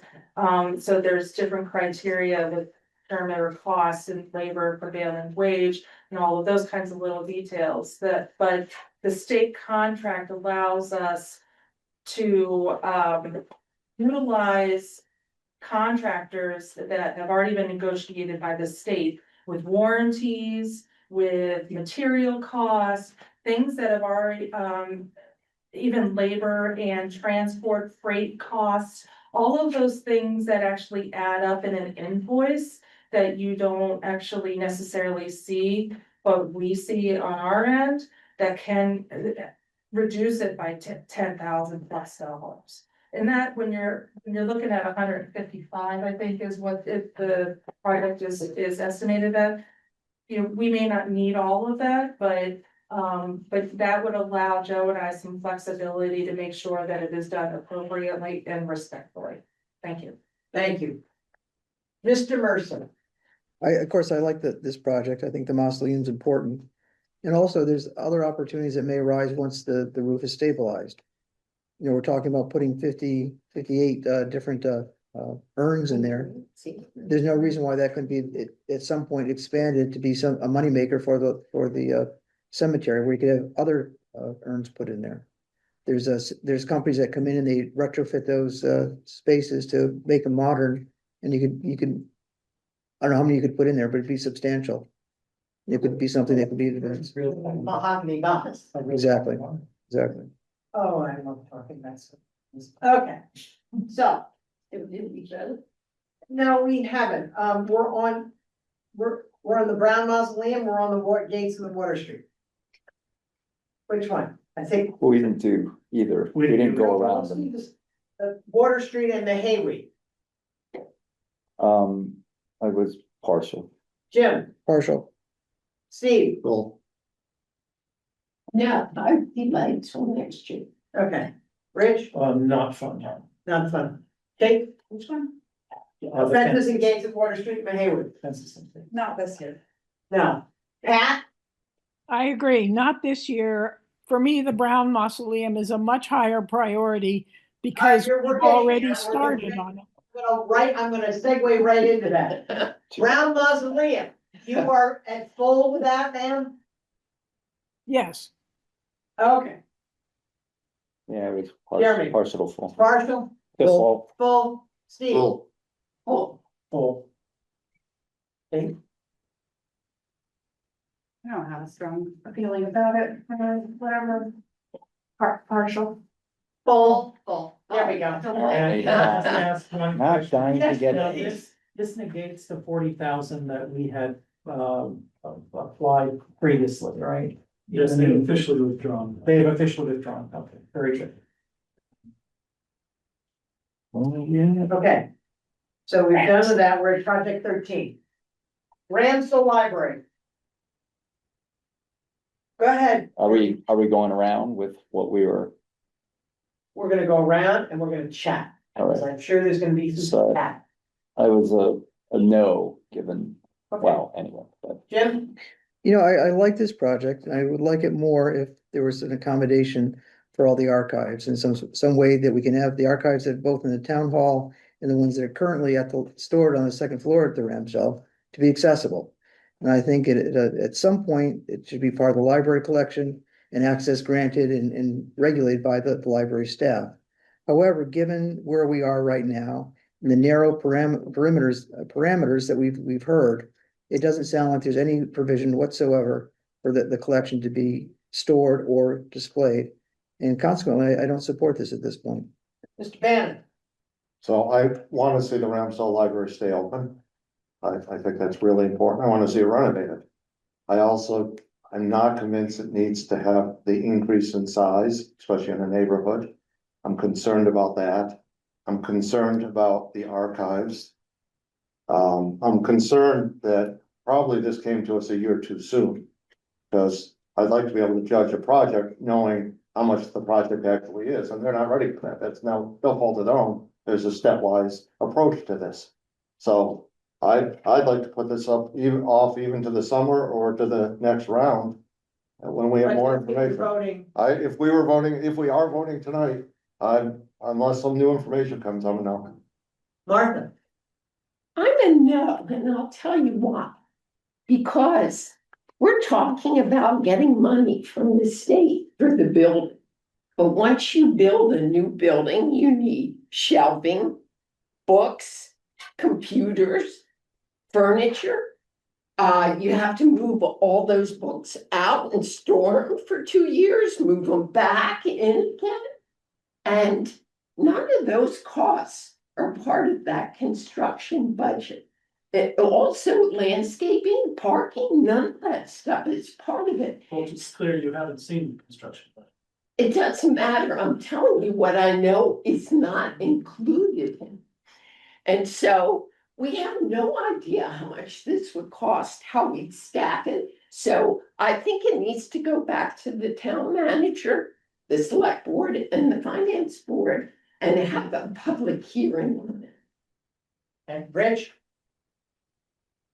Well, I see the benefit and the use of the Ramsdale Library. I think it's a beautiful building and I think it has an important use in Housatonic.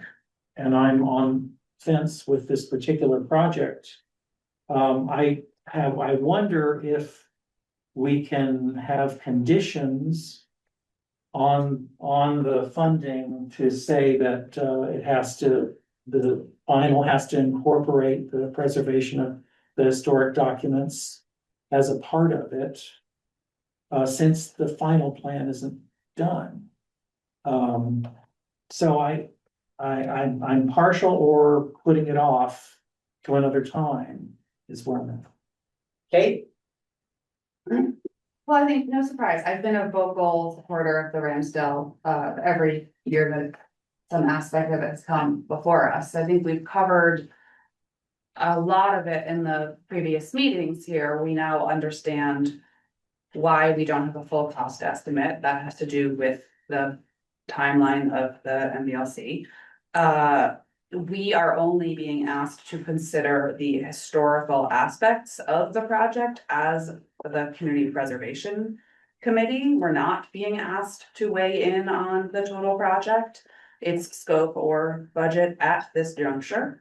I am absolutely baffled by the historical commission's opposition to the preservation of one of the town's most beautiful historical buildings. I cannot swear in my mind how, if the records that are in there are so important, why you want to leave them in a building with a leaking roof that's roped off with no public access, and why you would oppose a project that would secure the whole building from weather damage and provide uninhibited public access.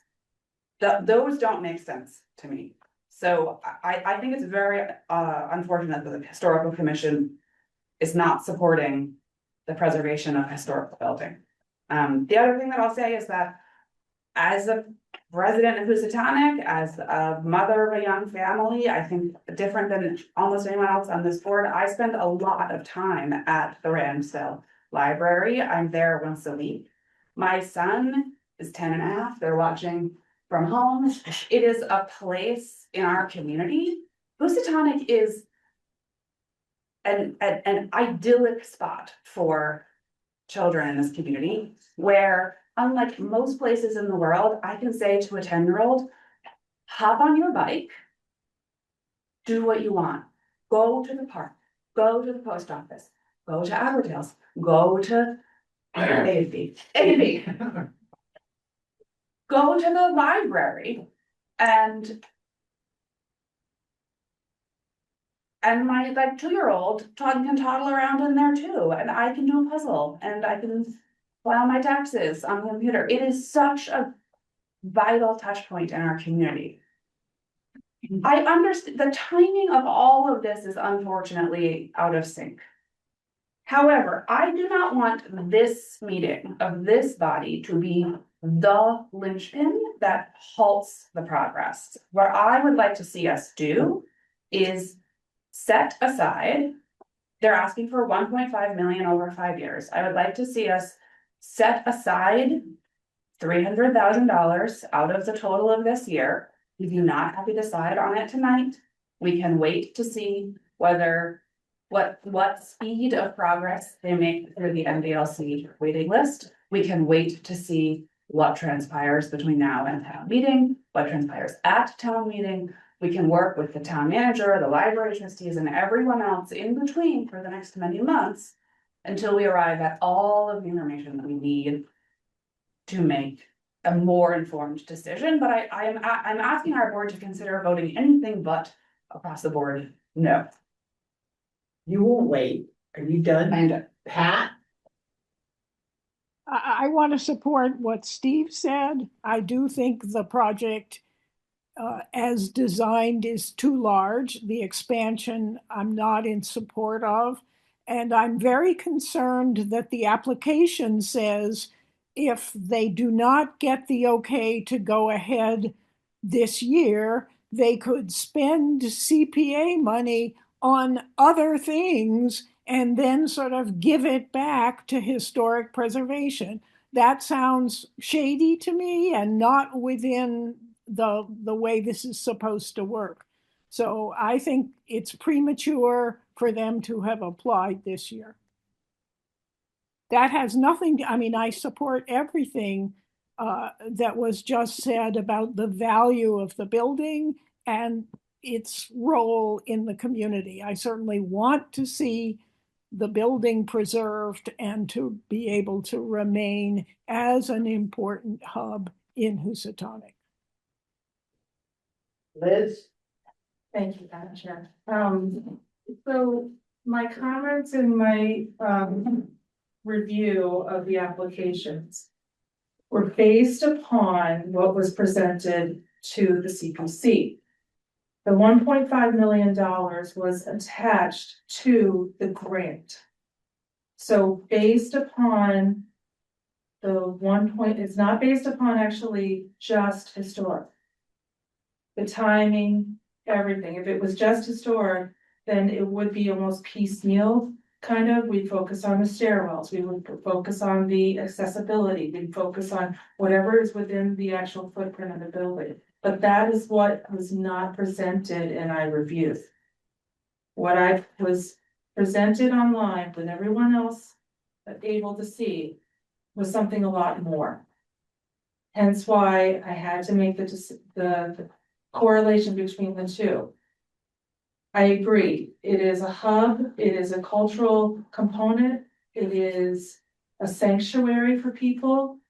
It is a place for education, of community, engagement. It is all of those things. I too have extremely fond memories and I love libraries. That's what's not debatable tonight. Again, the $1.5 million is attached to a library grant. That requires someone in that building to not be there. Because the contents would have to actually be part of the actual library under the care and the custody of the library trustees. So therefore it affects the town manager and the select board because we have a relationship that may be severed on something that has been in existence for a long time. So those are things I had to take into consideration when I made those comments. It is my responsibility to look at those things. That is my job. So, if it is about historic only, then we can take a look at those components individually, or collectively as a whole, but that is not what I saw in the applications. Thank you. Jeremy? I thought we were just saying yes or no when we went around, so I didn't get to make, well, I didn't get to make my comments because I thought we were just going fun. Go ahead. Anyway, so I have a lot of similar thoughts about, it as a community hub. You know, its libraries are much more than libraries are. I don't have such strong feelings as some of the members about like whether it increases in size or not. One of the comments that, Liz brought up about the downstream costs, and I think that is, we have a lot of resources in this town, and the increased downstream costs that this will create in terms of staffing and maintenance and so forth, I think that we really need to consider that with this project, but we don't have to consider that, the town does. I was very much on that idea of the 300, setting aside 300,000 for 5 years as a way of not bonding, but in funding this project. I, unlike you, I have the historical component of it. So they've been housed there for 40 years or whatever. To not have a plan in place before this happens, I think that's like, that needs to take place. There needs to be that meeting that was referenced, you know, between the trustees and the historical commission and the town manager, and, you know, and figure that out before I could vote on this. But I'm very much in support of this project conceptually. I think, you know, we need the Ramsdale, we need it to be a library and all of that, what that means, you know, and yeah. Karen? Yeah, my turn. Oh, okay. Because Karen would have get stuck. I do not have the personal feelings that my friend to the left has. She has small fish that lives into the town. I get it. I have huge concerns. Number one, I don't want 8 people on this committee to make a decision about $1.5 million on a building. We don't know what the end cost is. I don't care if the state's gonna give us 60%. 60% of what? 10 million, 2 million, 45,000, whatever that number is.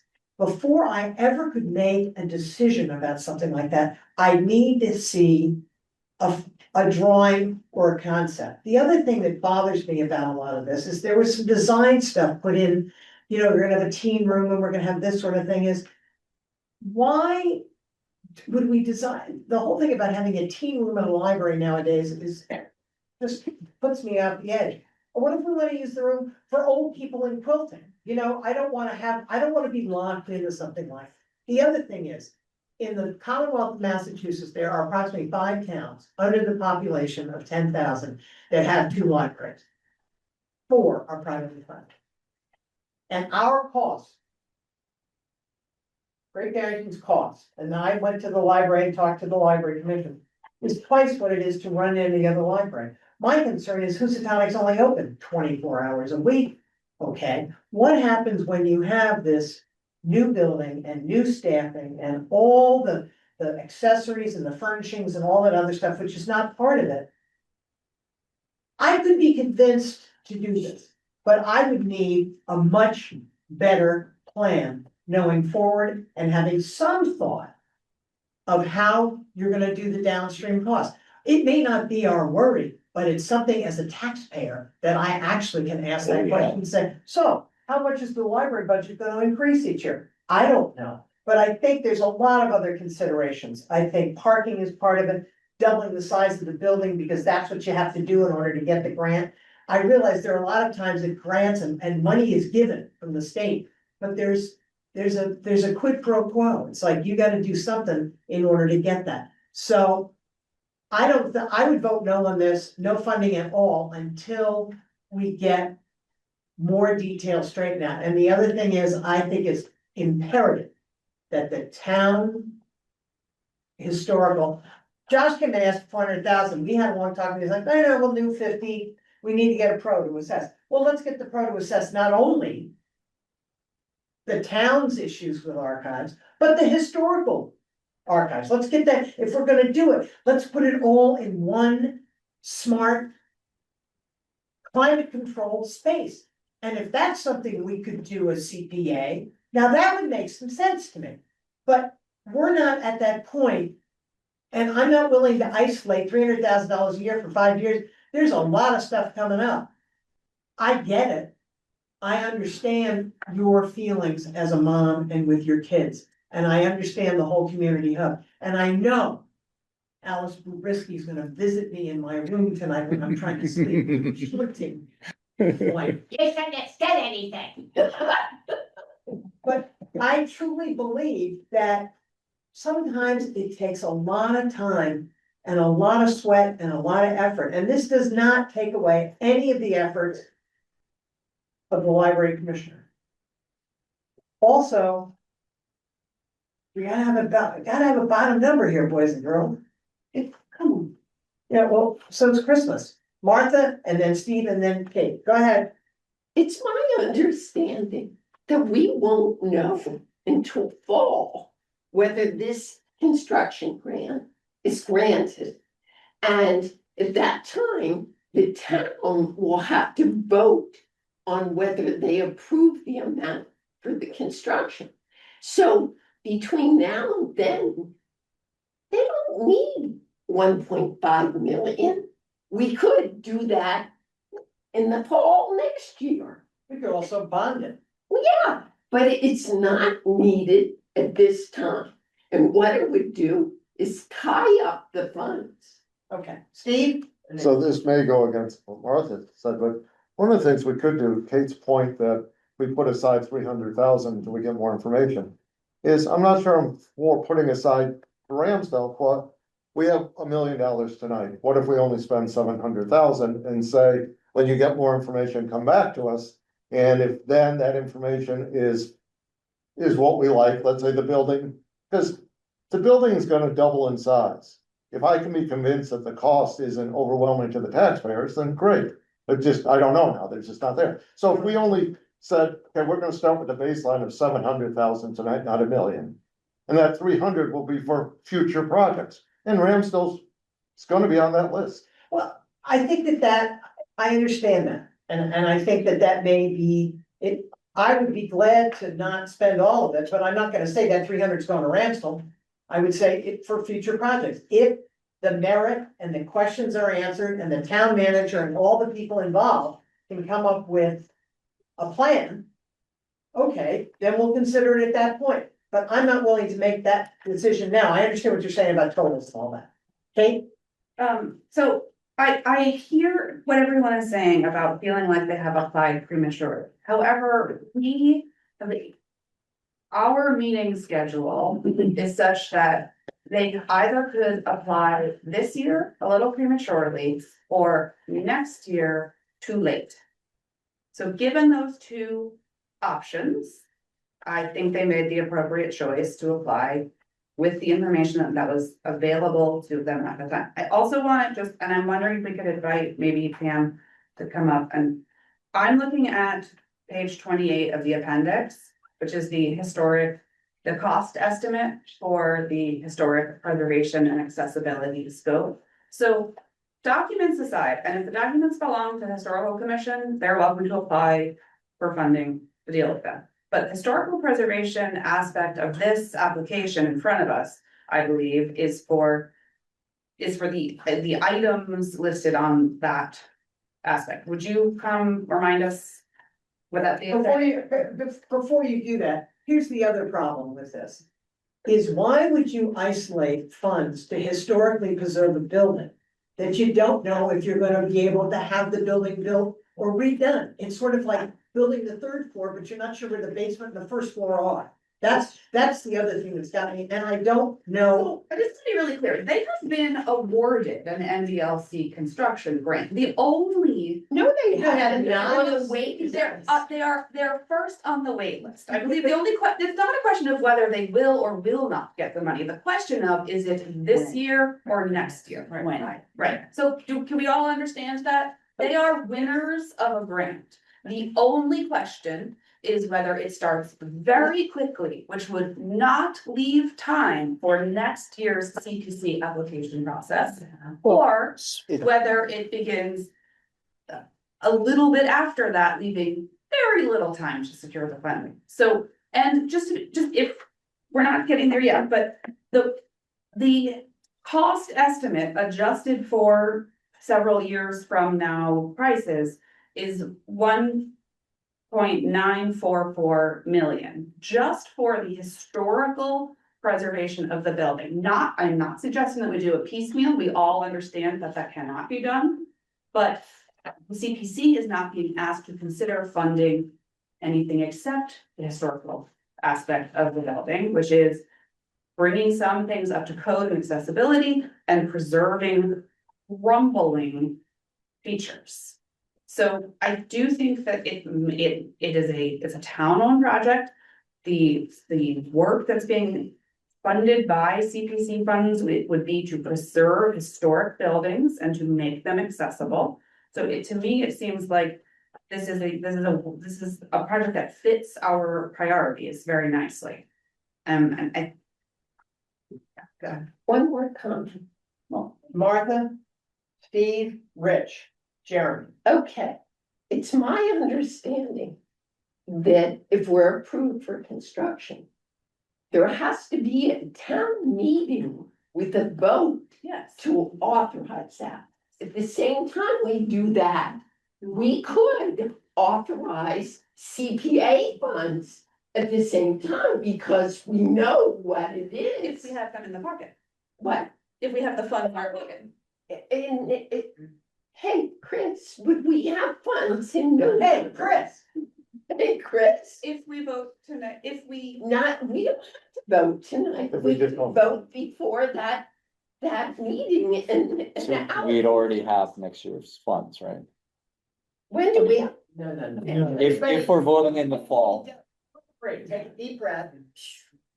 Okay, now. FY 27 funds would only be available to you if, number one, you either do not allocate all your funds. Right. Or town meeting doesn't appropriate them, Could we Or you bond deliver- it then? or you deliberately set them aside. You can't set them aside for a specific project unless town meeting says so. Right. So your recommendation to town meeting would be to set it aside either for Ramsdale Or something else. or into the historic reserve generally, in which case it would still have to be later appropriated out by town meeting for a specific.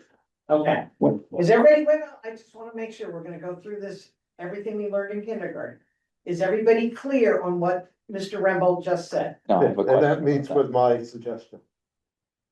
Okay. Jeremy and then Rich. I think I was in there somewhere. So, Well, it's all right, we're gonna get there eventually. yeah, cause Martha did my previous one, but what about FY 28 funds? Like what date do those become available? In FY 28, July 1st, 2027. Go. And so then the tax. Right, we're not doing that right now. Steve?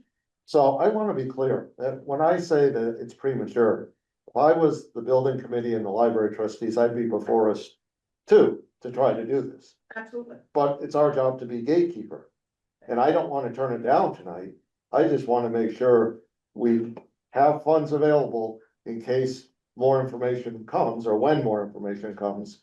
But it's not criticism. I would have done the same thing. Then you could have a special CPA round. Oh, yeah, we To can meet deal again. with funds you haven't spent or Yep. funds that you have, that town meeting has reserved. Right, And then that could all go to town meeting with you. right. Everybody goes, we go as a group.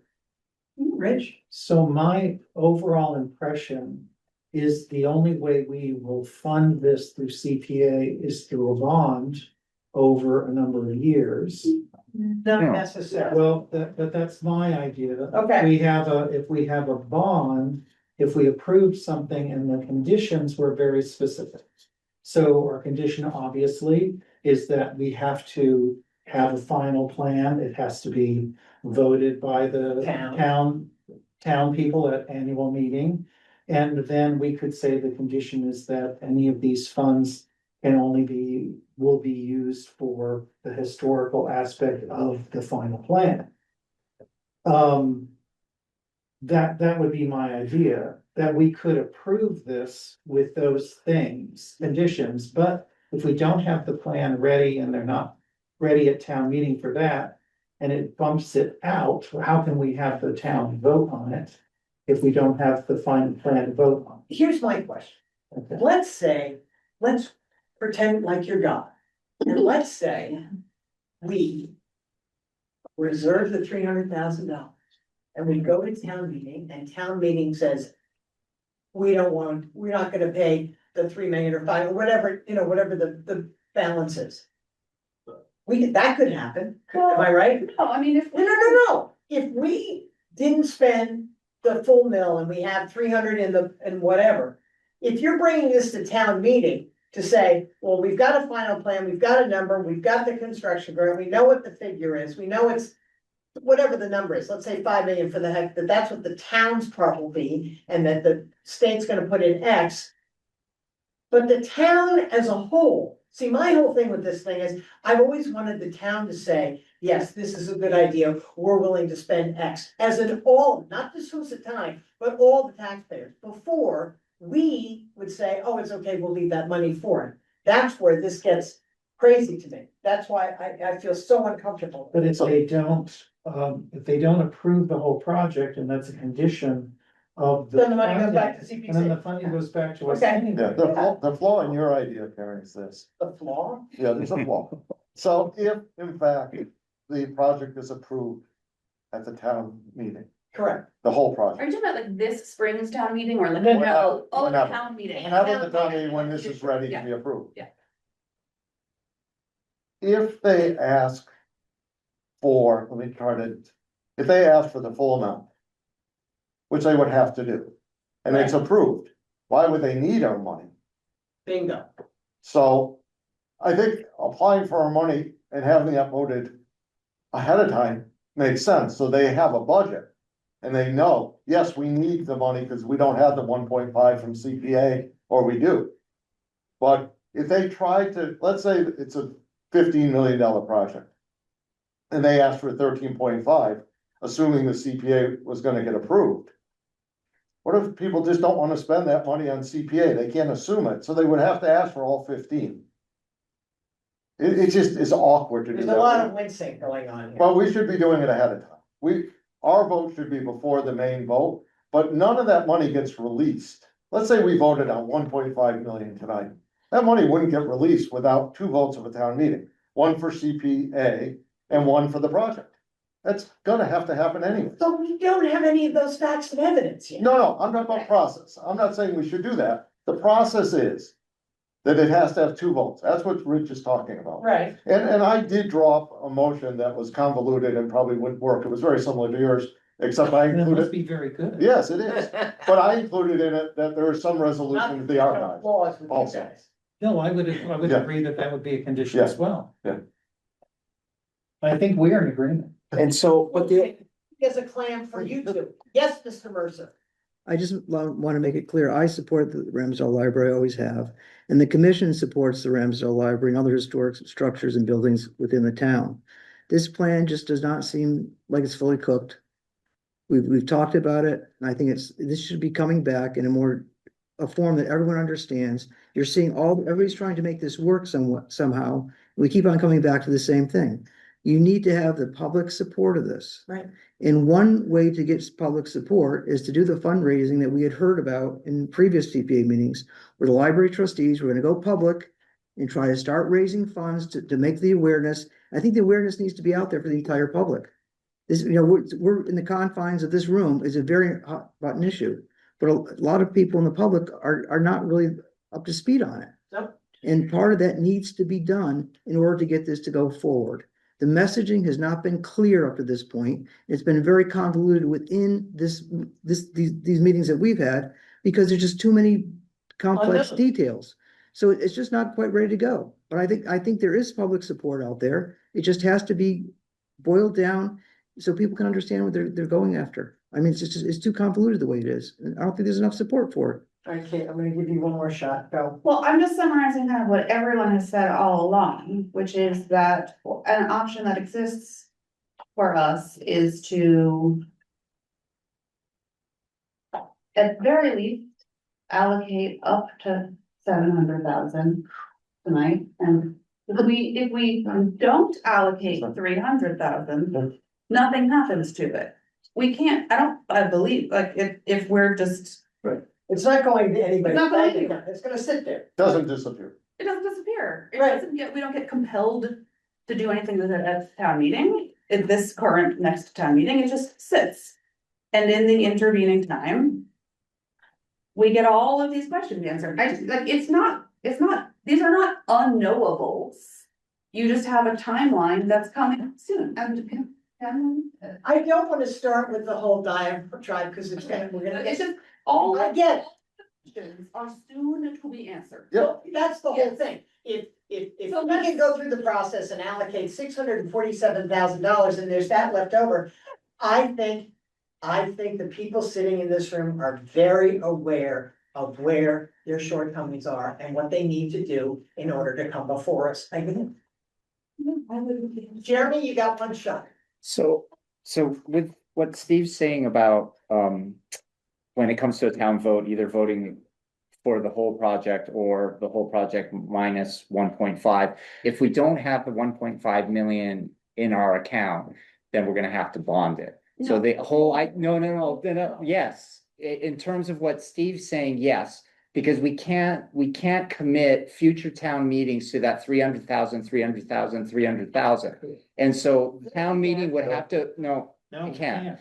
Each town meeting would have to approve the 300,000 so that the town, even though they're not gonna pay that 1.5, they would have to agree to pay that 1.5.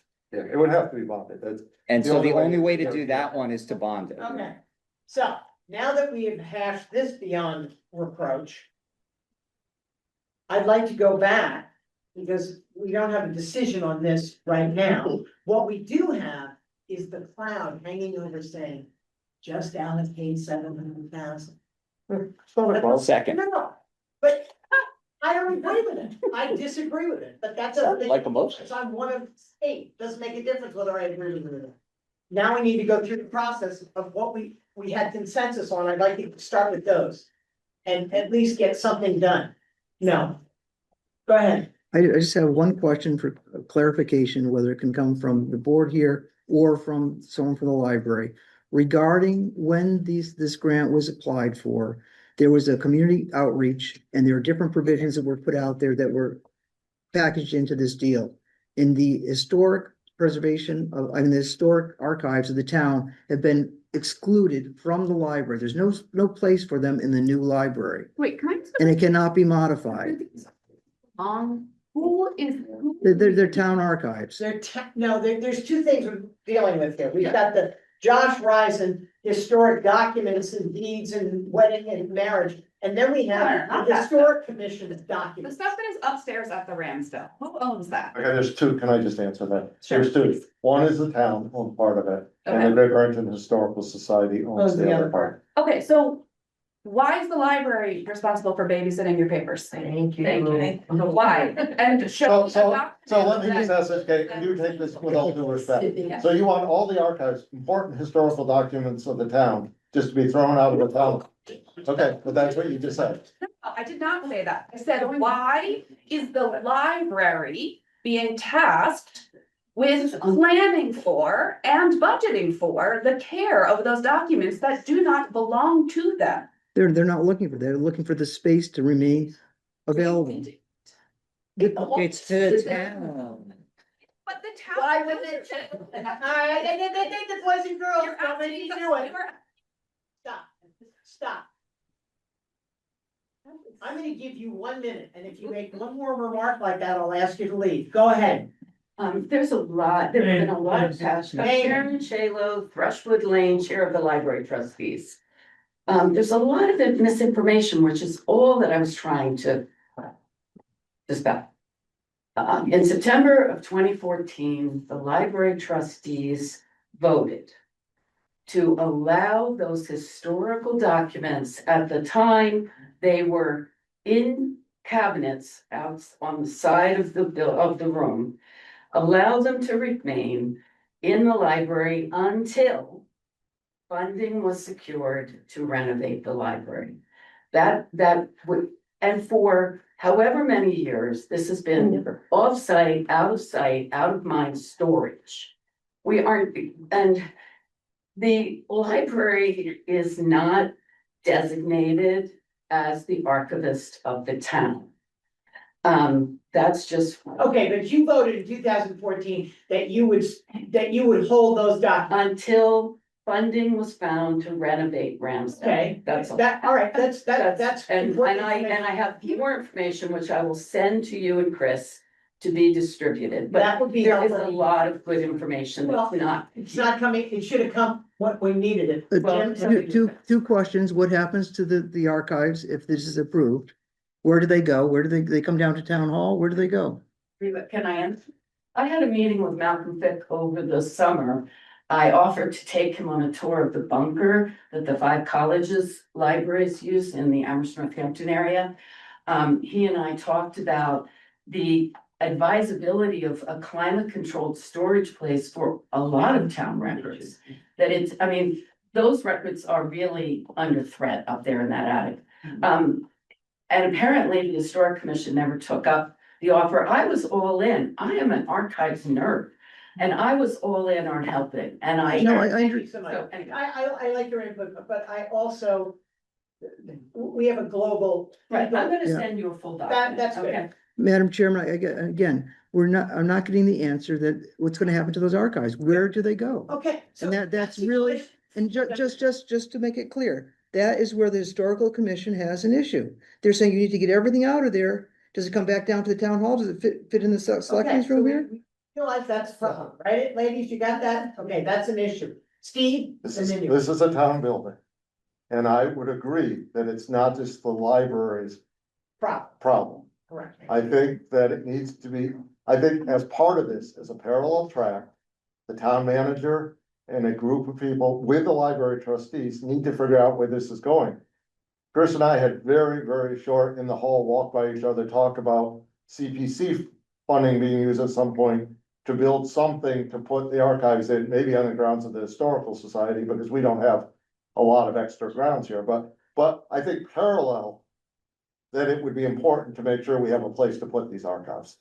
I truly, this has been my issue from the beginning, this is why I want Josh, and if we have to increase the number more to him for this, is to include not only the town documents, but the historical archives, and somebody say, what size building, what do you need in order to do that? That, I think, would make more sense, and you're agreeing with me, so I know I'm close. I'm close. Totally. So I think that that's what I can see us doing, and we're all nodding here, Liz, go for it. So this is why CPC really is important that CPC is wrapped into the budget cycle starting in 28 because of these chain reaction conversations. So Steve is right. All libraries are under according to Mass General Law, are under the custodian or care and management of the board of trustees, library board of trustees, but they remain under the ownership of the town. So it is the town's responsibility if there is multiple stakeholders within the building. So there's a lot of different libraries in this Commonwealth that have shared different departments in it. You'll see recreation, you'll see even I've seen libraries that are attached to even police stations. Right. But it is the town's ownership. Okay. Therefore, it falls under the town manager and the select board. So this is something that I can put in the recommendations for under capital for $150,000 for a feasibility study, which we would have to go out for an RFP and see where it is feasible to put the amount of archives between everything in and what it would take and the cost estimates. Between the historical society and the town documents. However, the select board wants to phrase it, but I will put at least a placeholder in for FY 27. Okay, great. That is something, because capital is not due until Friday of this week, that I can put a placeholder in. And then it's up to the FinCom and to the select board and then town meeting, if that is acceptable. Okay, that's great. Thank you. Thank you. Everybody gets one more shot because it's getting to that time of day. Go ahead. Second, this is my last point. We've met, the commission's met with the library, head of the library. We talked about this for several years now. It's really important to understand that the application before the library board for this new library does not include and cannot include any provisions for the town archives. And that's the primary reason, the only reason why we're not supporting this at this point. We need a better plan or some modification to the existing one where the town archives, which are important for everyone to be able to see. Okay. Once, go. Hey. I would ask the historical commission. I hear you are asking a question, what becomes of the archives? But I'm asking the historical commission to come up with solutions. Yeah. If the archives, the papers are the reason they cannot be funded through MBLC is because the library is not the true owner of those documents. It would be illegal to use those funds for that. It's not because they don't like the files. And it's not because some future round of CPC or capital or something could be used to fund them, but since the library is not the true owner of those files, its true owners should advocate for its future home. So the historical commission should be coming up with plans for where its files should be held. I am not saying that the files should be chucked out in the rain, but I am saying that the parents need to be responsible for their own children, and the library is not asking the historical commission to store the books, although. Okay. All right. So, Look, we are not gonna solve this tonight. I'm gonna tell you where we're going with it. The town manager is here, Josh is here, the library people are here, this needs to be a consortium of human beings with assets. I can spell it. And I think it's important that we're not gonna solve it tonight. I would like to get some of our work done before the next season begins. Ad hoc view. Okay, so. We understand. Are we clear, ladies and gentlemen? Thank you very much. Thank you for your input. I just don't want to start because then the whole pit, no, see, this is what happened. We're sending you a memo. That's good. Yeah, memos are so important. Okay, now. Ruby, not tonight, honey. I'm sorry. You had your shot. Okay, Ruby, we're good. we're good. Okay. Karen, where are we at with how much we're going to We're not with anything. spend? Everybody's got the number in their head of 700. So our, So let's start, okay? Yeah, would you accept a motion? I know you're against this, but would you accept a motion that tonight we allocate $700,000 maximum? second, That's fine, you can make the motion, you can second it, all those in favor? Roll call. okay, Jeremy, Aye. Pat, No, Jim, No, Yes, Martha, No, Steve, yes, sorry. Rich, I'm trying to understand the motion. that we would only allocate 700,000 out of the $1 million that we have access to. 300. The 300 could be spent for anything in I the think- future. Because that's all we can do. Yes. Yes. Yes. Kate? Aye. No. I think the ayes have it. I said. The ayes have it? Wait, no, it's I don't think so. 4 times. 4? Aye. 4 and 4. Motion fails. Yep. Okay, that's all right. I just, I have it in my head, okay? So just relax. So let's go. What were the things that we were unanimously fully funding, Chris? You had, Foley, you had, I know there were two back to back. town clerk is one of them. But for let me do this. Can I have a motion in historic preservation for $50,000 at full fund? So moved. Would I have a second? Second. Oh, to Town clerk. bank it? No. No. No, town clerk. Oh, Allocate. okay, this is the town clerk. Yes. Yeah. Yes. Okay, well, I'm okay with this. We've got a motion Steve. and a second. Jeremy. Second. Aye. Rich did. Nope.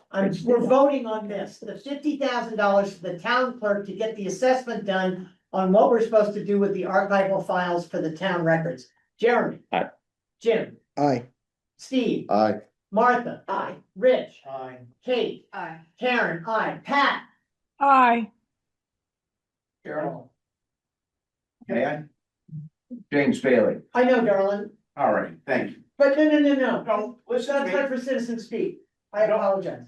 I'm gonna, according to an amendment to our code, you have to allow citizens the opportunity to speak if there's to be a vote by either a board or a committee. Fine, what do you want to say?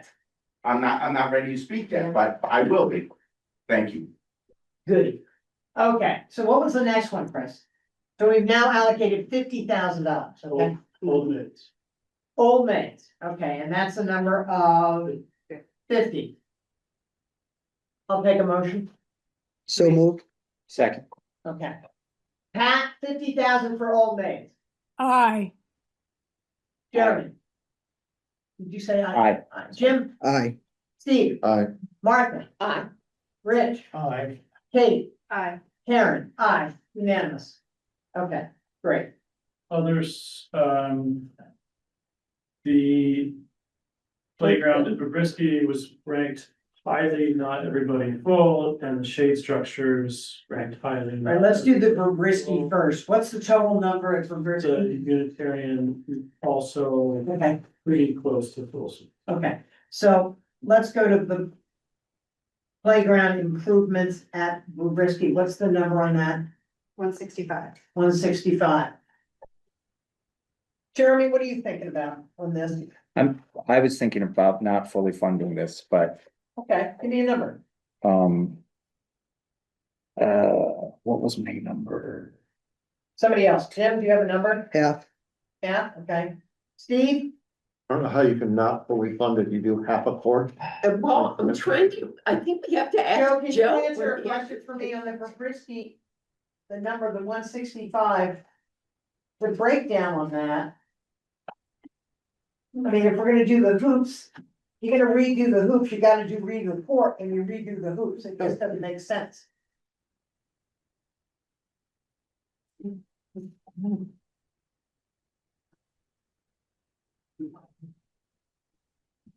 The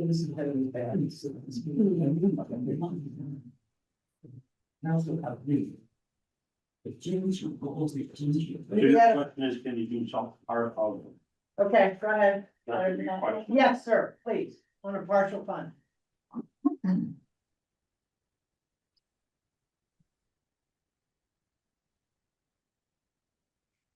Yeah, we could do everything but pickleball.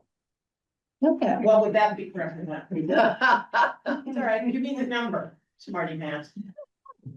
I don't know if I can answer that, I mean,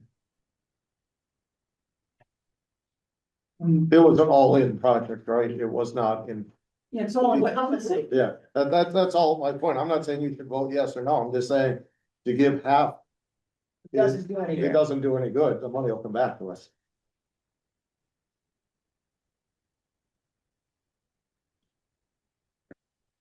So, I think one thing that. I think I shared with you, maybe during step one or step two, there was discussion about Grove Street. You gave us money for Grove Street to redo that surface. We went out to bid for it, and the bids, there was only one bidder, which. Killed. And it was way over. So the thought process was if we could create a bigger bid package for two parts and do two things, we might get a somewhat of a better price. All that money is in escrow at this point.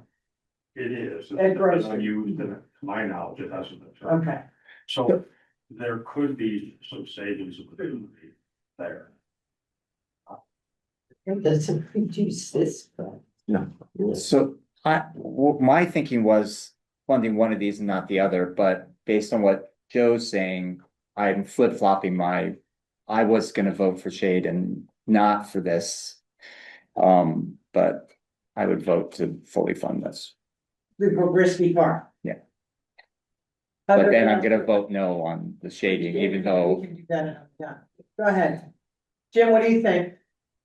I agree with Jeremy. Okay, Steve, Yes.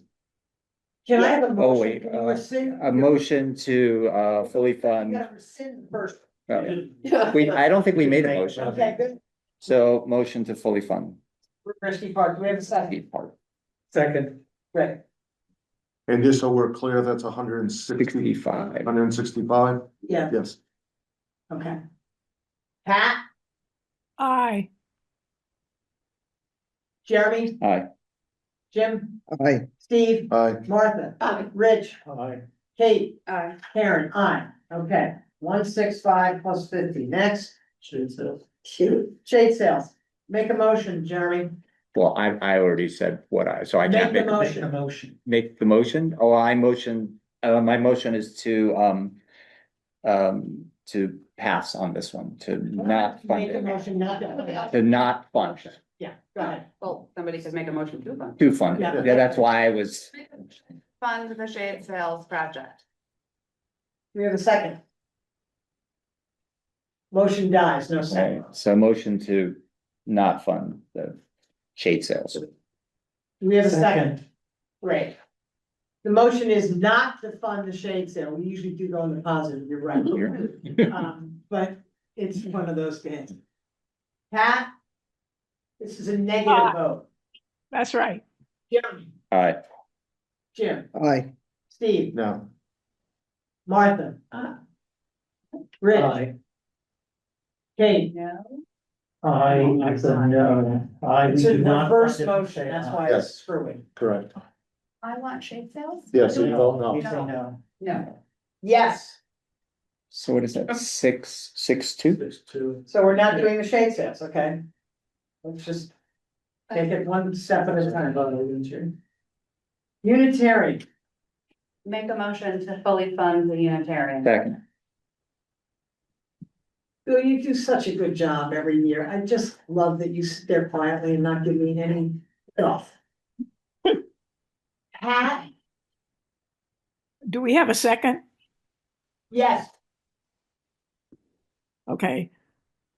Aye. it's a fully fund the Unitarians. That's Yep. 9. Jeremy, aye, Jim, Aye. Steve, Aye. Martha. Aye. Mr. Guy, No.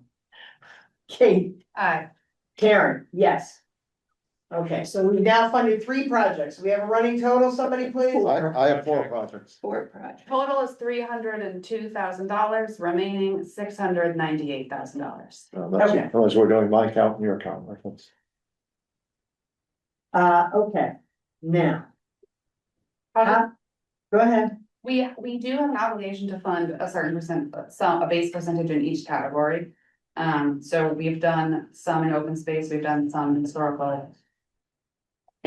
we have to not We forget. only about have- Housing. We only have to set it aside. We don't actually have to have Housing it. is easy because it can be in one bucket. Oh, there's one I'm just bucket. saying, don't forget about housing. Okay, Yeah. can we do that at the end? Sure. Okay, because then we have the magic number. Can we adjust our numbers afterwards? Sure. We always do that.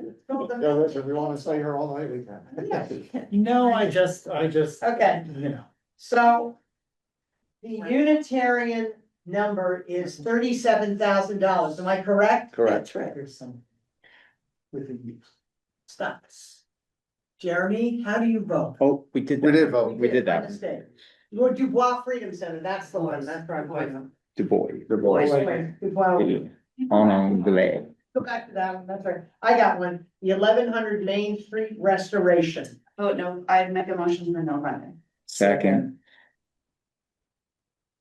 Jeremy, second. Oh, aye. Jim, This is a Yeah, vote, maybe this is a no funding. vote, yes, is a vote for no funding. Aye. Yes. Martha, Yes. Rich, Aye. Kate, I'm, correct. yeah, Aaron, I, Pat, Aye. great, so that one's off the docket. Sometimes we do a rule of elimination. It's good. Where the hell am I? Mason. We have Mason. Okay, I move that we do not fund the Mason Library painting. second. Pat, Aye. No, Under duress. Yeah, it was. Jeremy, Aye. Aye. Aye. Aye. Aye. Aye. no. No, aye. Oh, 7:20. All right. What I would like to have done with that is because I wanna put a formal push to make sure that the capital budget reflects the leak survey. How would you propose doing that? Over my glasses and you town manager and have her just nod at me and then I know we're all right, right? I think, Cool. And I Great. asked, gonna do it. I don't know if we have that Do it all. power. Yeah, okay, good. I just wanna make sure. Sometimes we get lost in the sauce. Okay, I'll change my vote to aye then. All right. So we take that off the docket. The various cemetery fences. Let's go with the Elmwood monuments, shall we? I make a motion to approve Second, Fully? fully. Full funding for the Elmwood monuments. second. Okay, So, sorry, could you say that again? we are fully, the motion is to fully fund the Elmwood Cemetery monuments. Oh, thank you. 75,000. 75,000, am I right? Joe, yes? Yeah. Yes, okay. Pat, Aye. Jeremy, Aye. Jim, Aye. Steve, Aye. Aye. Aye. Aye. aye. Okay. Where are we? I make a motion to fund the Brown Mausoleum roof fully. Second,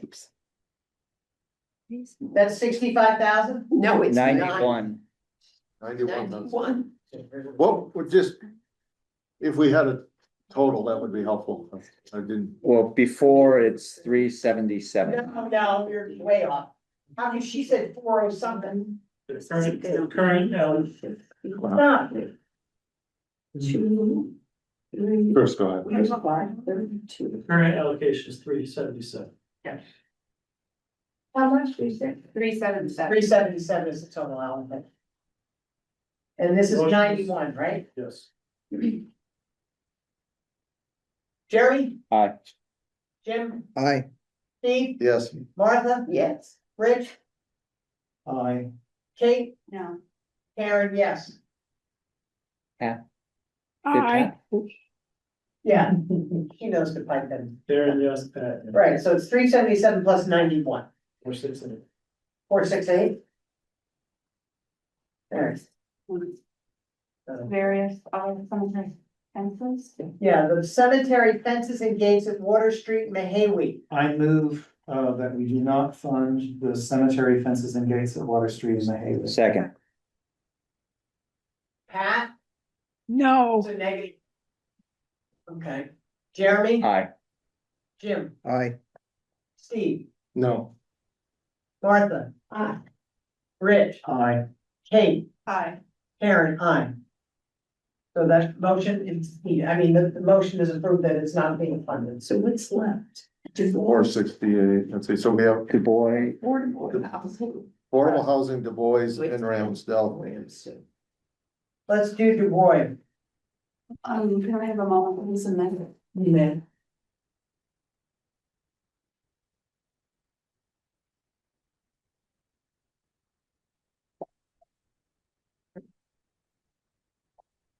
Can I say the math out loud? If you feel so inclined, yes. If we were with what's left, 232. Yes. yes. No, What's left? From the 700. From the 700, 232. Perspective, yes. yeah, so, if, from what's left, if we put 150,000 to affordable housing and 75,000 to Du Bois, that leaves us just over 300,000 unallocated. Just for discussion, I will second that.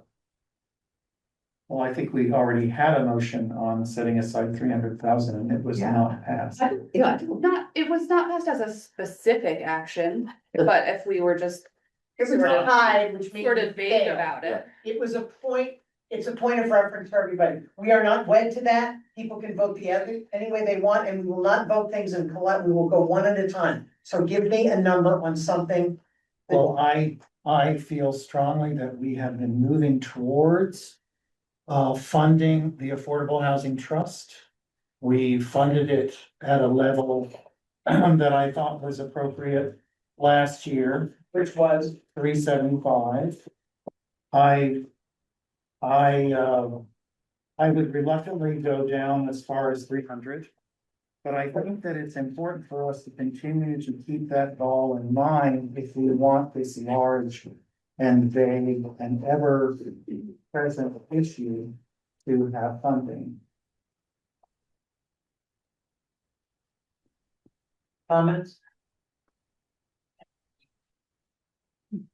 I support what was just said, and I propose that we allocate 350 to affordable housing. We don't have that much left. Here we go. May I If you speak use on the that, Madam 700 Chair? If you use the 700 threshold, give me a minute, Jim. Thank you. If you use the 700 threshold, we have approximately 232 left. Just so you know. Yes, Mr. Barrett. Bailey. Close enough for government work. Nah, we try to get it right. Jim Bailey, I live in Lewiston. Couple questions about the amount of money allocated to Affordable Housing Trust. How much was being dedicated to Prosperity Way in particular? Tonight? Well, in Nothing. that project, they mentioned using that towards Prosperity Way. Nothing, It was down payment, right, Chris? Down payment assistance? 90,000? nothing is specifically earmarked toward Prosperity Way. What we'd be funding is primarily two projects of the Affordable Housing Trust, which are the down payment thing and the emergency rental fund Okay, thing. great, those are great someone- programs. Anyone could apply for a down payment grant for any property within Great Barrington, whether that be Prosperity Way or any other street in the town. Those are incredible projects. Yeah. I'm adamantly opposed to any further funds being spent towards Prosperity Way. Okay. Noted. I mean, I can run through the figures right now so you understand where I'm at. 3 point. We're not, We can only deal with what's in front of us Right. today, okay? And So that, we're not giving any money to them. okay, so no money from today's CPA is gonna be allocated towards Prosperity Way in In particular. the sense of in construction. particular, No. Okay, thank you. But to be clear,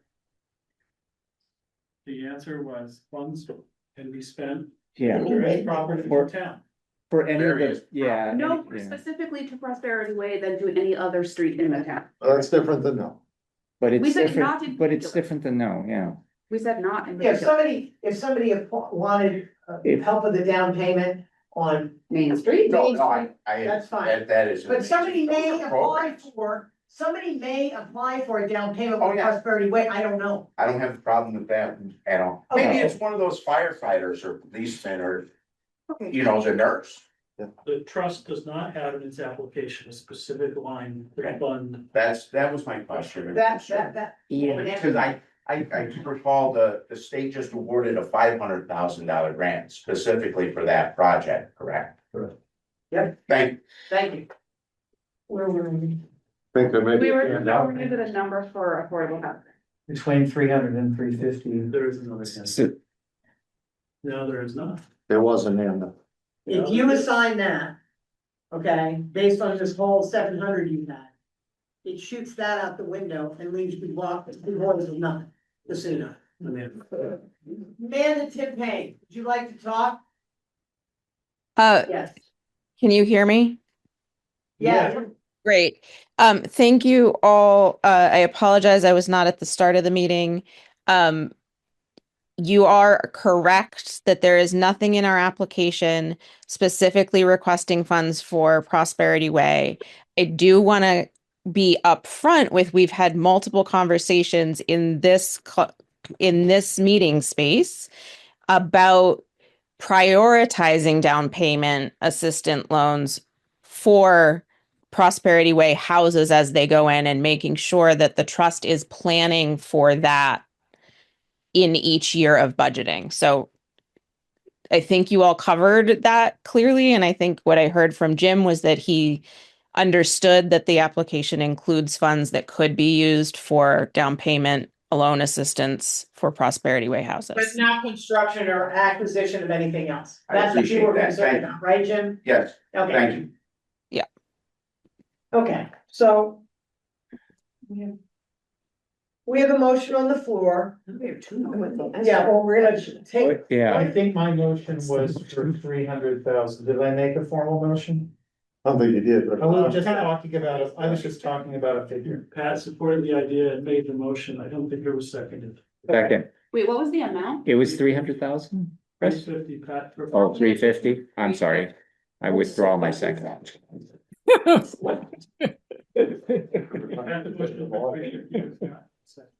Pat's motion, excuse me. Hello? Yeah. Pat's motion for 350 does not have a second. Okay, motion does, not seconded.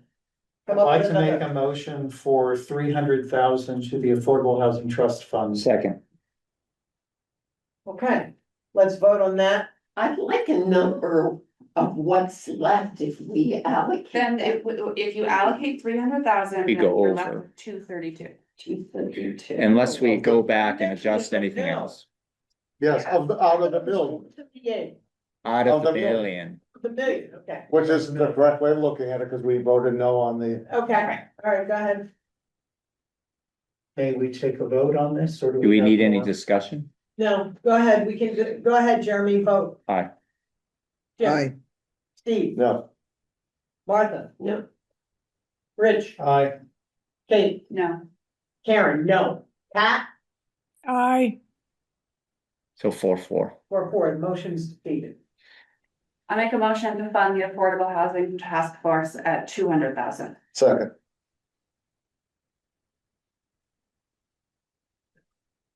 Okay, Jeremy, Do we discussion? fine, want to discuss it? I'm gonna vote. I think that's too little, so I'm inclined to vote no, but. Yeah, I mean, voting more than that would be. Not retaining 300,000, so I'm gonna vote no. Jim, Aye. Steve, aye, Martha. Yeah. Rich, Aye. Kate, Aye. Karen, I. Pat, Aye. that's the funding that Affordable Housing Trust at the level of $200,000, the motion passes, am I correct? So what was was it 6-2? Yes, Now we have $332 332. that's out of the million. out of the number. correct. Du Bois and then- Du Bois and Ramsdale. I'd like to make a motion to, I apologize for the small amount that is left for $32,000 for Du Bois. Is there a second Second. discussion? I think I we think need it's to too give little. Yeah, I do too. Then one of the two ways of doing that, give them more and we won't have the 300,000, or reduce someone else. Cut Brown Mausoleum. What I'm trying to understand is, I thought we said we could bond, so do we actually have to? When the library needs that money, can't we bond it? Do we have to have it? Do we have to have enough to cover the payments on the bond? How does that work? so we can bond it, but we're gonna end up paying more, right? So we pay the interest. And then we spread it out over. Buy a house. I think first one, they go. Go ahead. Exactly. You're Yes, li- it you're can be, listening. it can be bonded. Yes, it can be bonded. The town meeting would be asked to approve a bond of CPA funds and probably also simultaneously a bond of town capital funds for the balance of the To project. bond or not to bond, that's the question. So you would bond the entire construction cost to be paid out of both CPA and the general fund. And then moving forward for 15 or 20 years, that debt service would come out of both the general fund and CPA. Can I just ask a question? So how much from CPA depends on what you bond from CPA. And that's- I have a question about the library construction, maybe Liz knows more than we do. I thought we had to pay the state the whole amount and then they gave us some money at the end. No, it doesn't work that way. We just have to approve I them. believe the state makes payments, so you get it in chunks of like, I believe it's 5 payments or over the course of the construction. Okay. And you can tailor the special meeting or whatever meeting that the construction and CPC, all of it is together, where the CPC article goes first. And depending on how that vote is, you can then make a motion on the floor for the actual coming out of the bonding, and which I do agree that capital items this large, I do support in bonding, because that's what bonding is for those items that we can't pay from like free cash or like an actual cash exchange. So we can put the CPC article first and then have the general operating budget and make it adjust according to how the CPC article is voted. Okay, thank you. I have a question. If we spend the whole million this year, would we be able to vote in for FY 27 to recommend something be bonded if we have actually no money left? We have those reserves. Yeah, The because bond actually probably wouldn't occur until 28. Right. Well, can we vote this year for something that's bonded next year, or would that be up to next year's committee? Oof. I'm just not sure of the answer.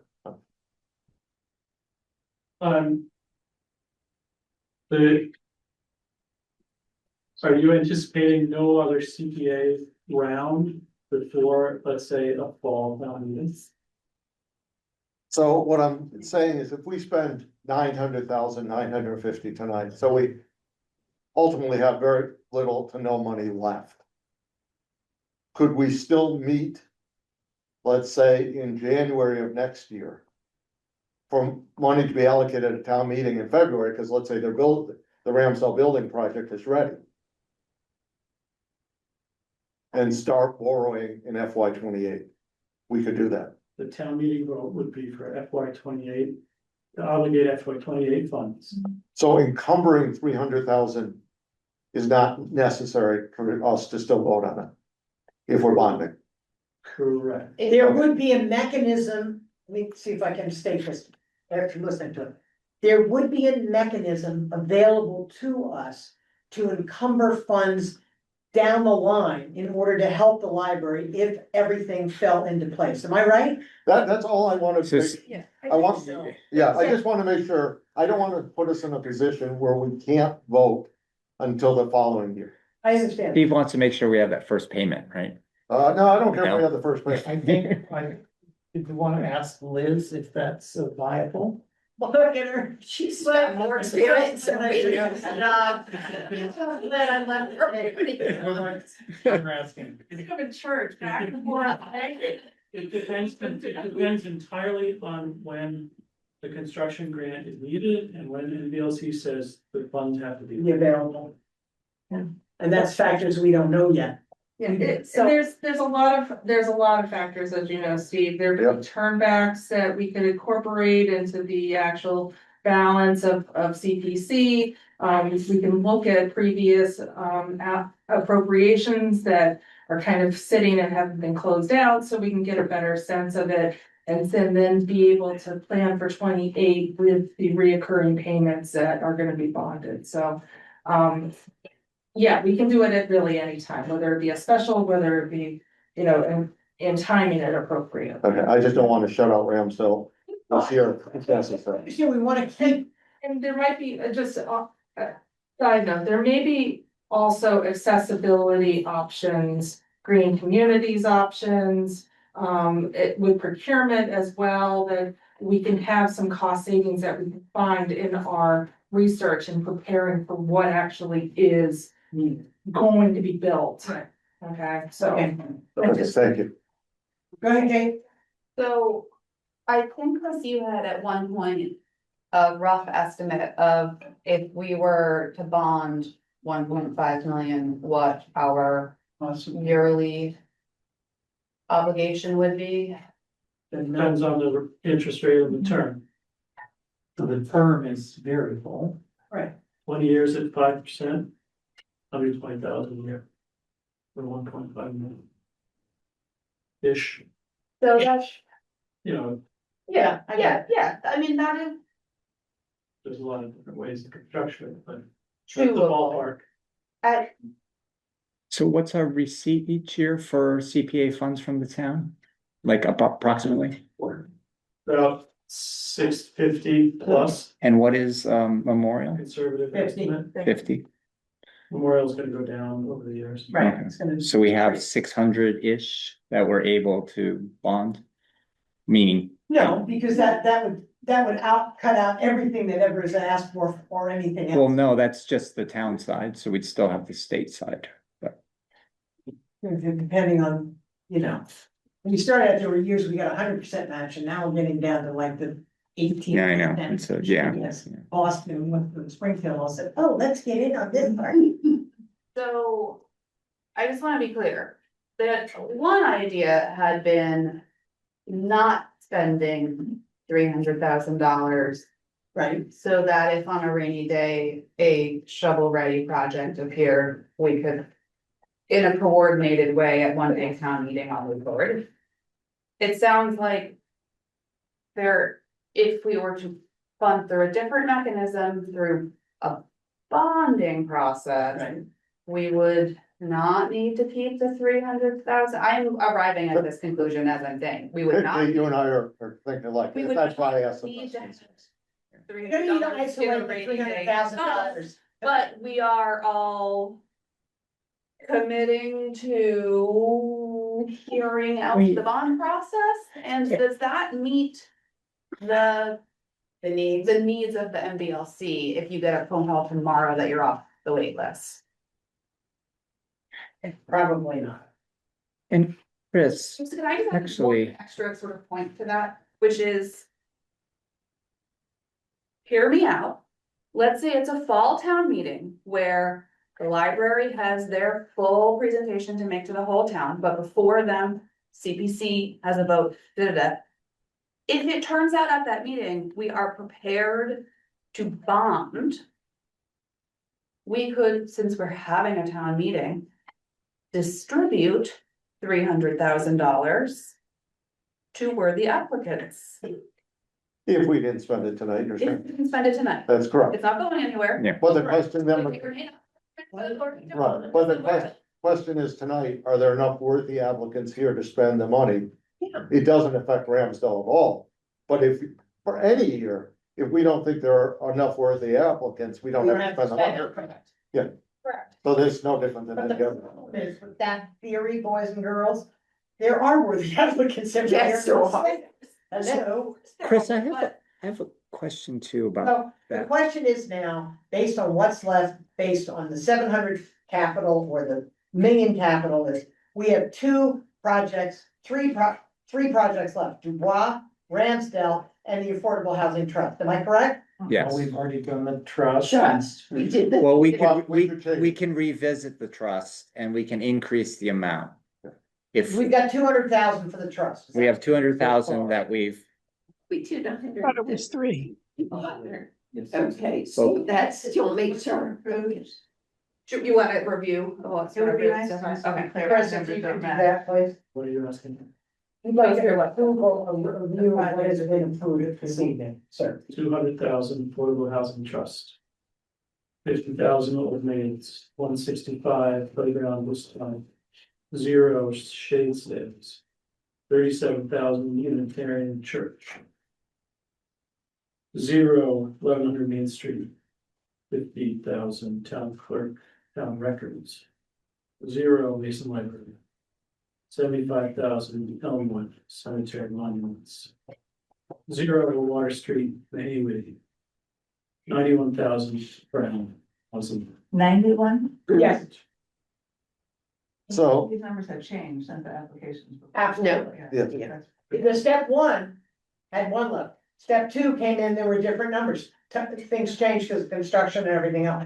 Thank you. So Chris, the number, if I've written it correctly, is 668 right now, is what we, That's what I okay, thank you.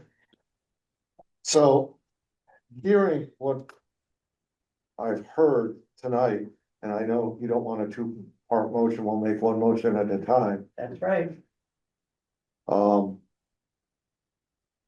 I would say, I will make a motion for 200,000 for the Du Bois Freedom Center. I second that. Now, knowing that I also plan to make a motion or have someone hopefully make a motion to increase the affordable housing trust. by how much? That's too much after this time of night. Were you just doing the balance to go up to 1 million? Yeah, that's something to that effect, yes, Charlie. So then that would be 125 to bring it up to 325.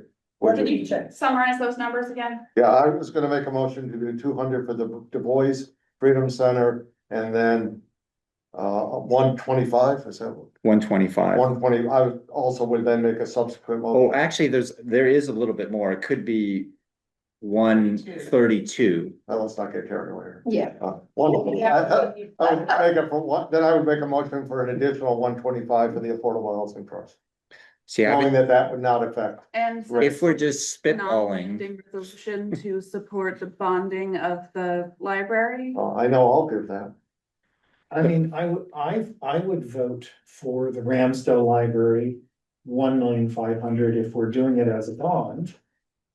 Because we know that it takes a while for that to kick in. And I think we all see the benefit of this very important building. I mean, and I know I we're, don't think that that is a good way to do what we're doing here, to bond, to make a decision on a bond. That we don't have the final paperwork We're on. not signing Well, paperwork. but yes, Motion on the table, just for. No, I'd like to stick So- with that. I'd like to stick with your motion. but I'd like to stick with the motion. But are we- What's the motion? I know what the motion is. He made it, it was seconded. I know, I'd like to comment.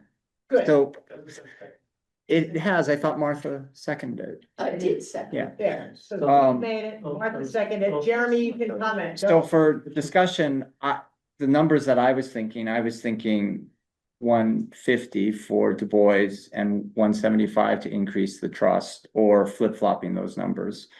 To bring up the trust to 350 or a total of 350 or 375. And so that might affect my voting because I was thinking of those numbers. So where are we? I made a motion and it was seconded by you. Yeah. For $200,000 for Du Bois. I just feel so vulnerable with the library. I don't, No, but that's a completely separate motion though. So, and actually, Well, if the money's gone. I have a question, Chris. Library's always had to be bonded. I We don't have 1.5. have a question. If we had if we had a special town meeting where we were proposing 300,000 for, as the first article for Ramsdale, for historic preservation. And then we had to approve after that, a second motion with the total cost minus the 300,000. Would we be able to later, like in the following CPA cycle, be able to do another 300,000 for historical preservation because the funds were already allocated? Right? Because isn't there a thing like we can't use CPA funds to fund anything that's been previously allocated? Right? In a town budget. Isn't that part of You're saying CPA law? town meeting approves 300,000 for Ramsdale. For Ramsdale and Balance of? and town meeting approves the balance of the whole project minus the 300,000.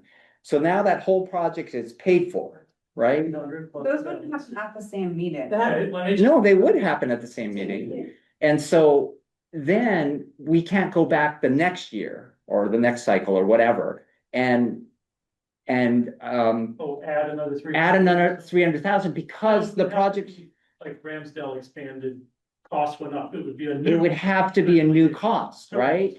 Because the funds have already been allocated. So this whole idea we could do 300,000 is we can't actually do that because we can't fund for previously allocated funds. So we would really have to bond the thing Yeah. if we wanted to do it. So that whole Absolutely. So we're really talking about here is bonding the whole thing or bonding the whole thing minus 300,000 or whatever we have in the kitty before that meeting, which is gonna happen Correct. whenever. Correct. Question that I need answered before I would feel comfortable voting on any of that, which is.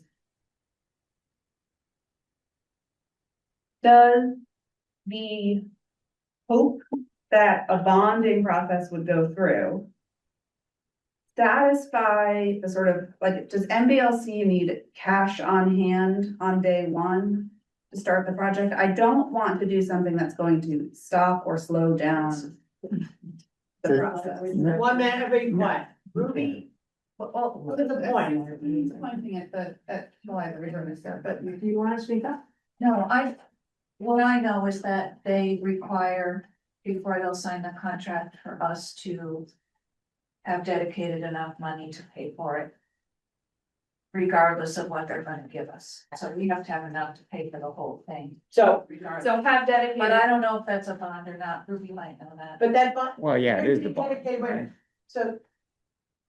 MBLC is gonna The insist towns that, have that cash. that we, whatever the cost of the building, and not their 60% or 40%, whatever the total is, there needs to be a commitment from the town to do that first, am I right? Similar to the way the high school, we Yeah. voted for the entire Yeah, amount. Exactly. In the ballot, we voted for 150. 150. At this, Whatever it yeah, was. yeah. So that was our vote. Yeah. And then how that gets allocated and who covers it is later, but the town committed to its share of the overall cost. So Sharon, let me ask this question, if you let me. Right. If we bonded 1.5 million, that would be showing that we Yes. have that money, so that would be. So that would say to MBLC that, yes, there is a commitment from the town based on the 1.5 million, and we could do that with a bonding vote. And could that be done fast enough A town to meeting. keep pace with the MBLC if they come off of the wait list? Ruby is the expert on the schedule, about when a vote would have to happen. It's very simple. Basically, they need two documents.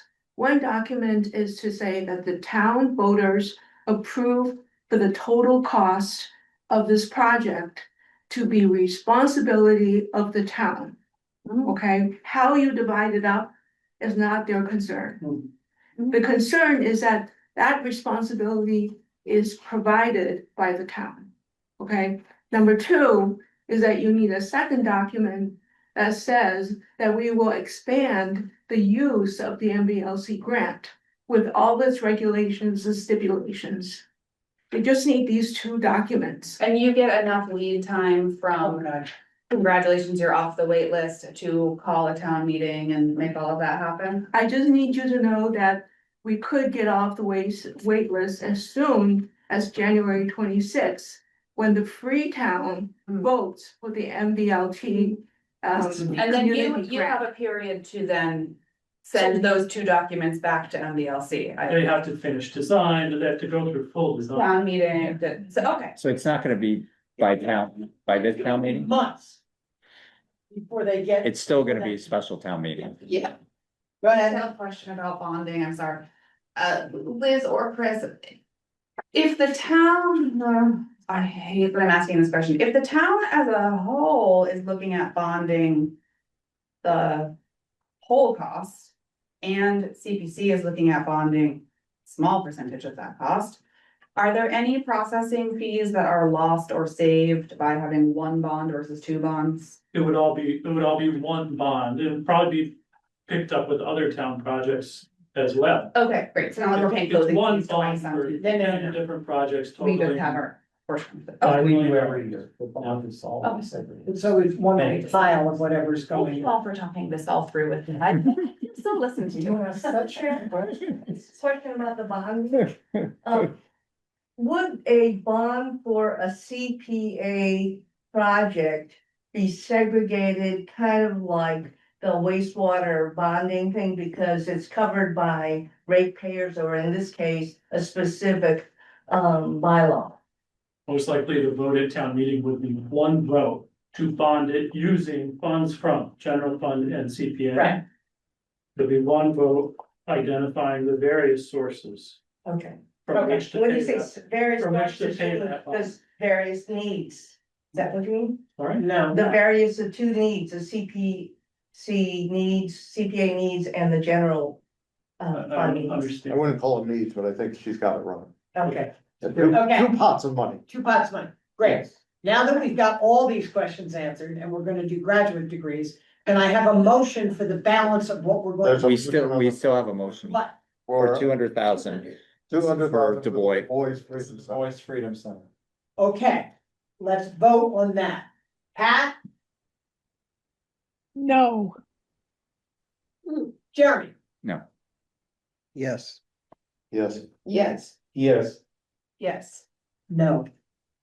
so it passes. Two. 3-5. Okay, good. I'll make a motion to on the additional 125,000 for the Affordable Housing Trust. Second. Any questions, concerns, or issues? Wonderful. Jeremy? Aye. Aye. Bringing the total to what? To 345? 325. Yes. Yes. Martha? Yes. Rich? Yes. Kate? Yes. Pat? yes, Karen, yes. Was that, well, I'm sorry, I wasn't keeping track. Was that unanimous? Okay. Well, we have one more, we still have one more project on the table. The bonding, is that? Yes. The Rams still on there. We have to vote on.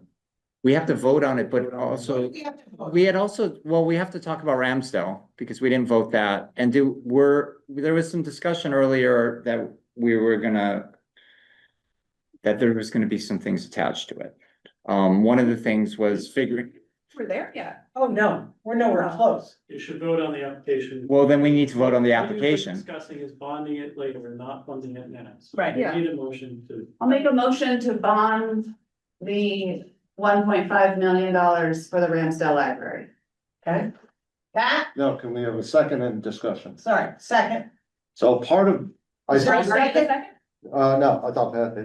Wait a minute, Second. stop. I'm sorry. She made a motion. Can we have, I will. I'll make a second. for Wait, discussion. second. There Is you go. it time is it time to have this vote right now? You have to vote on the application in front of you. Do you need to vote to bond it right now? No.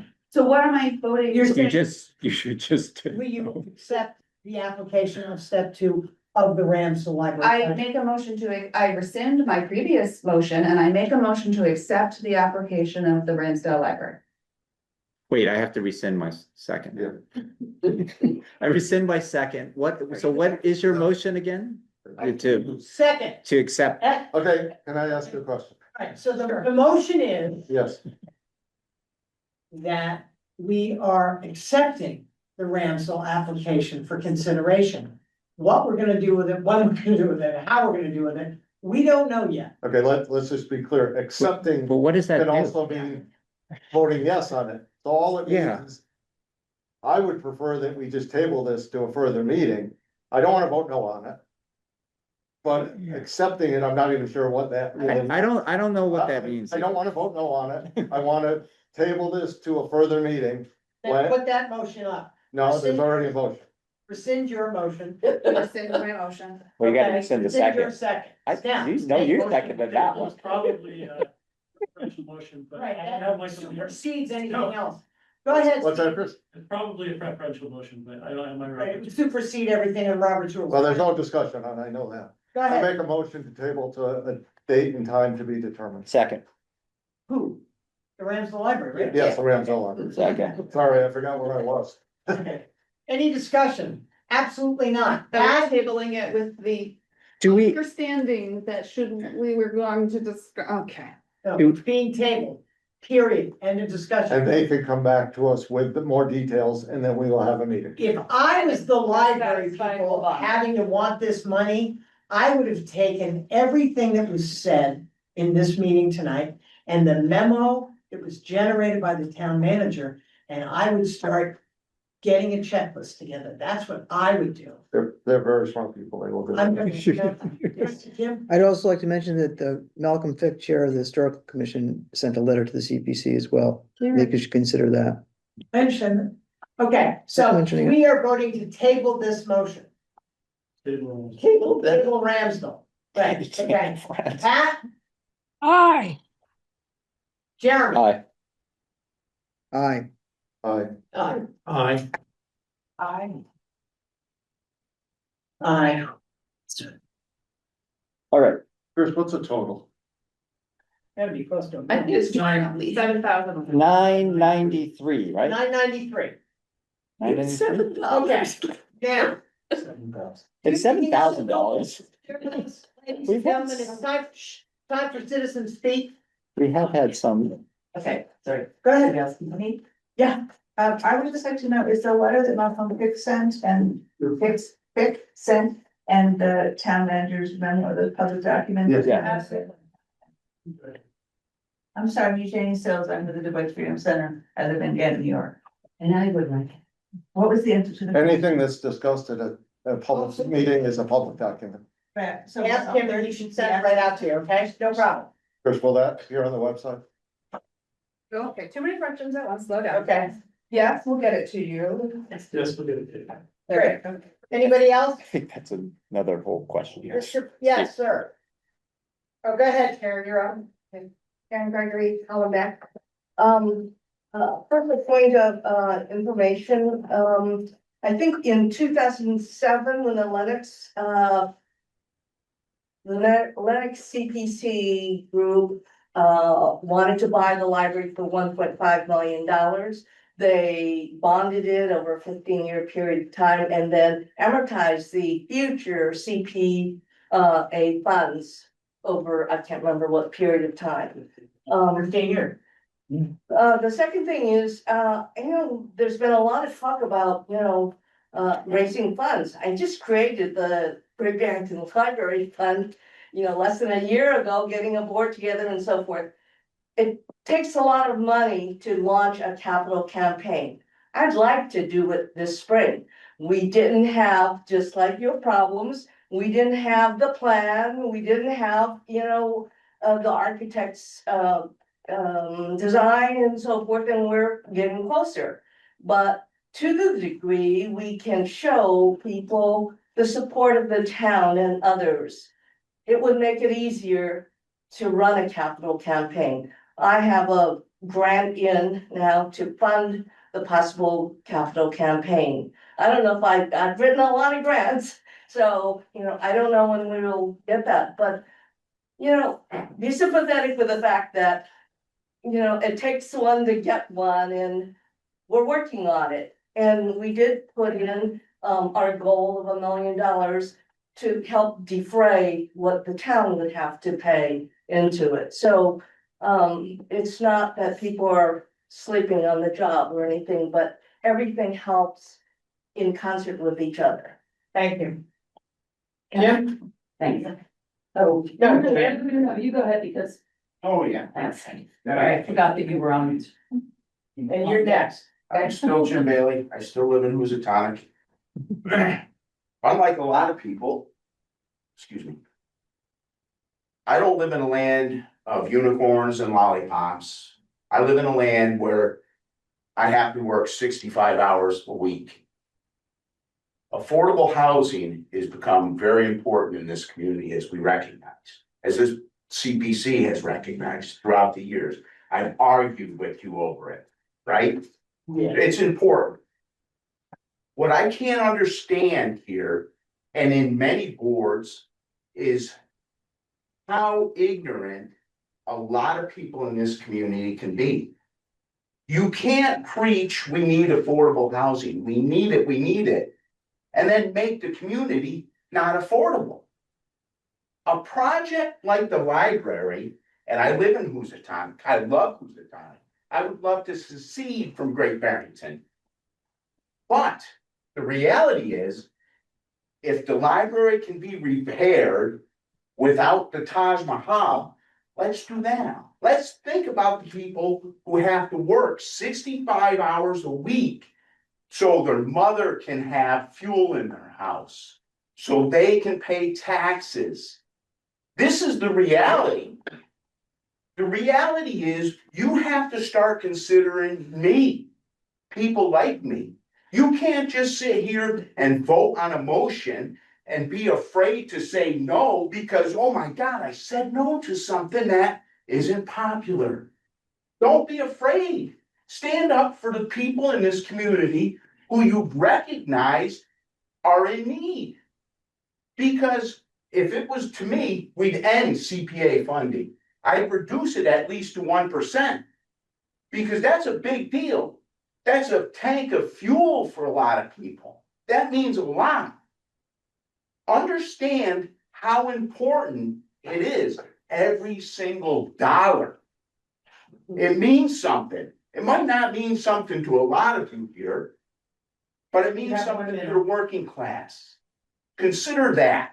And consider that I too have spent a lot of time in that library with my son. I want to know where the fish went. Have you ever seen the swordfish? You've never seen a swordfish.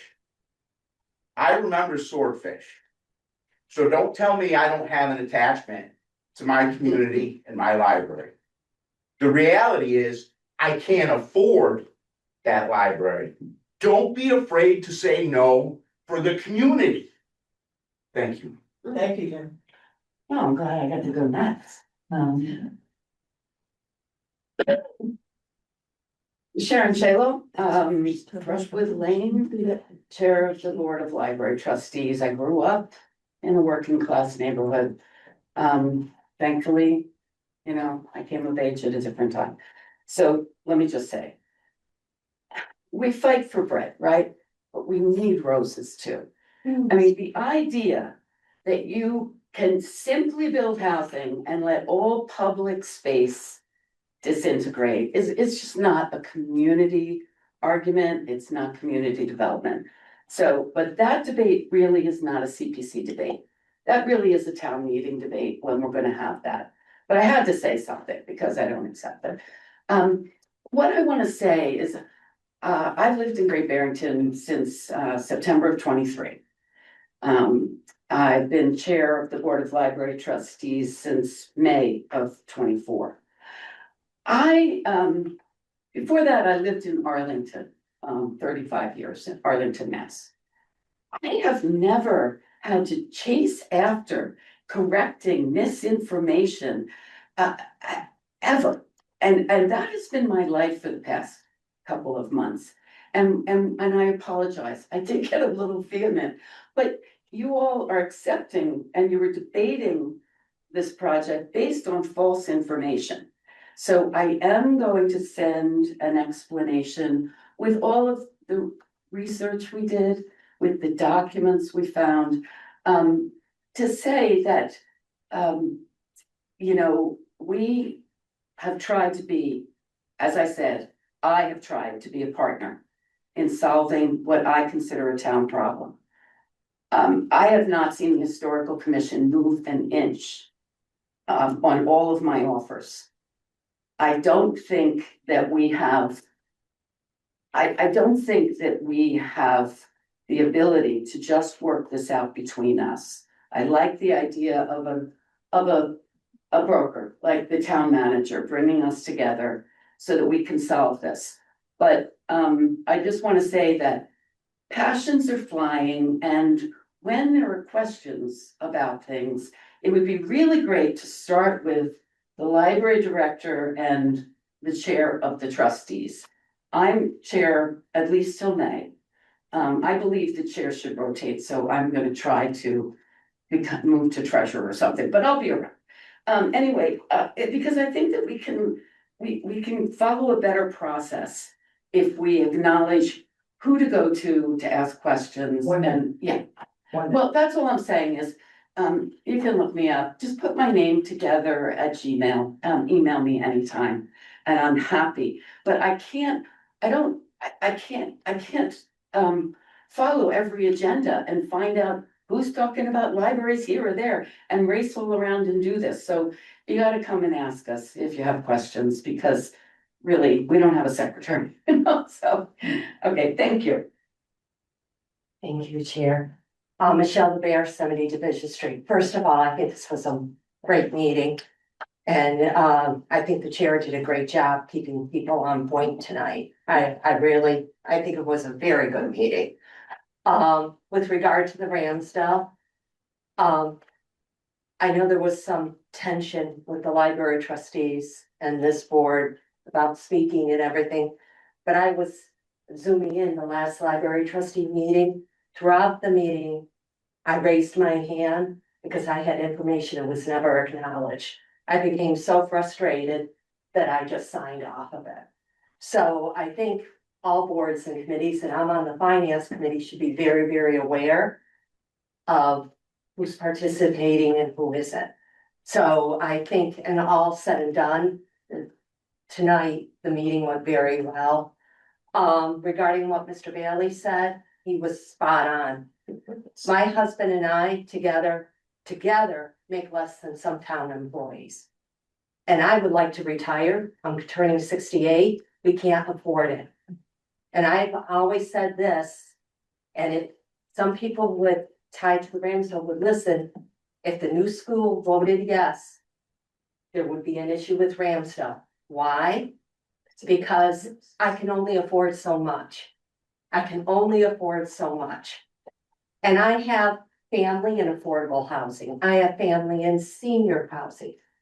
I love the libraries. I was born and raised in Housatonic. My mother was born and raised in Housatonic. I have a love with Ramsdale, no doubt about it. I volunteered a lot of time there that maybe some people here aren't even aware of. But there's a point where there's zero in the checkbook. And I think taxpayers have to decide, what can we pay for?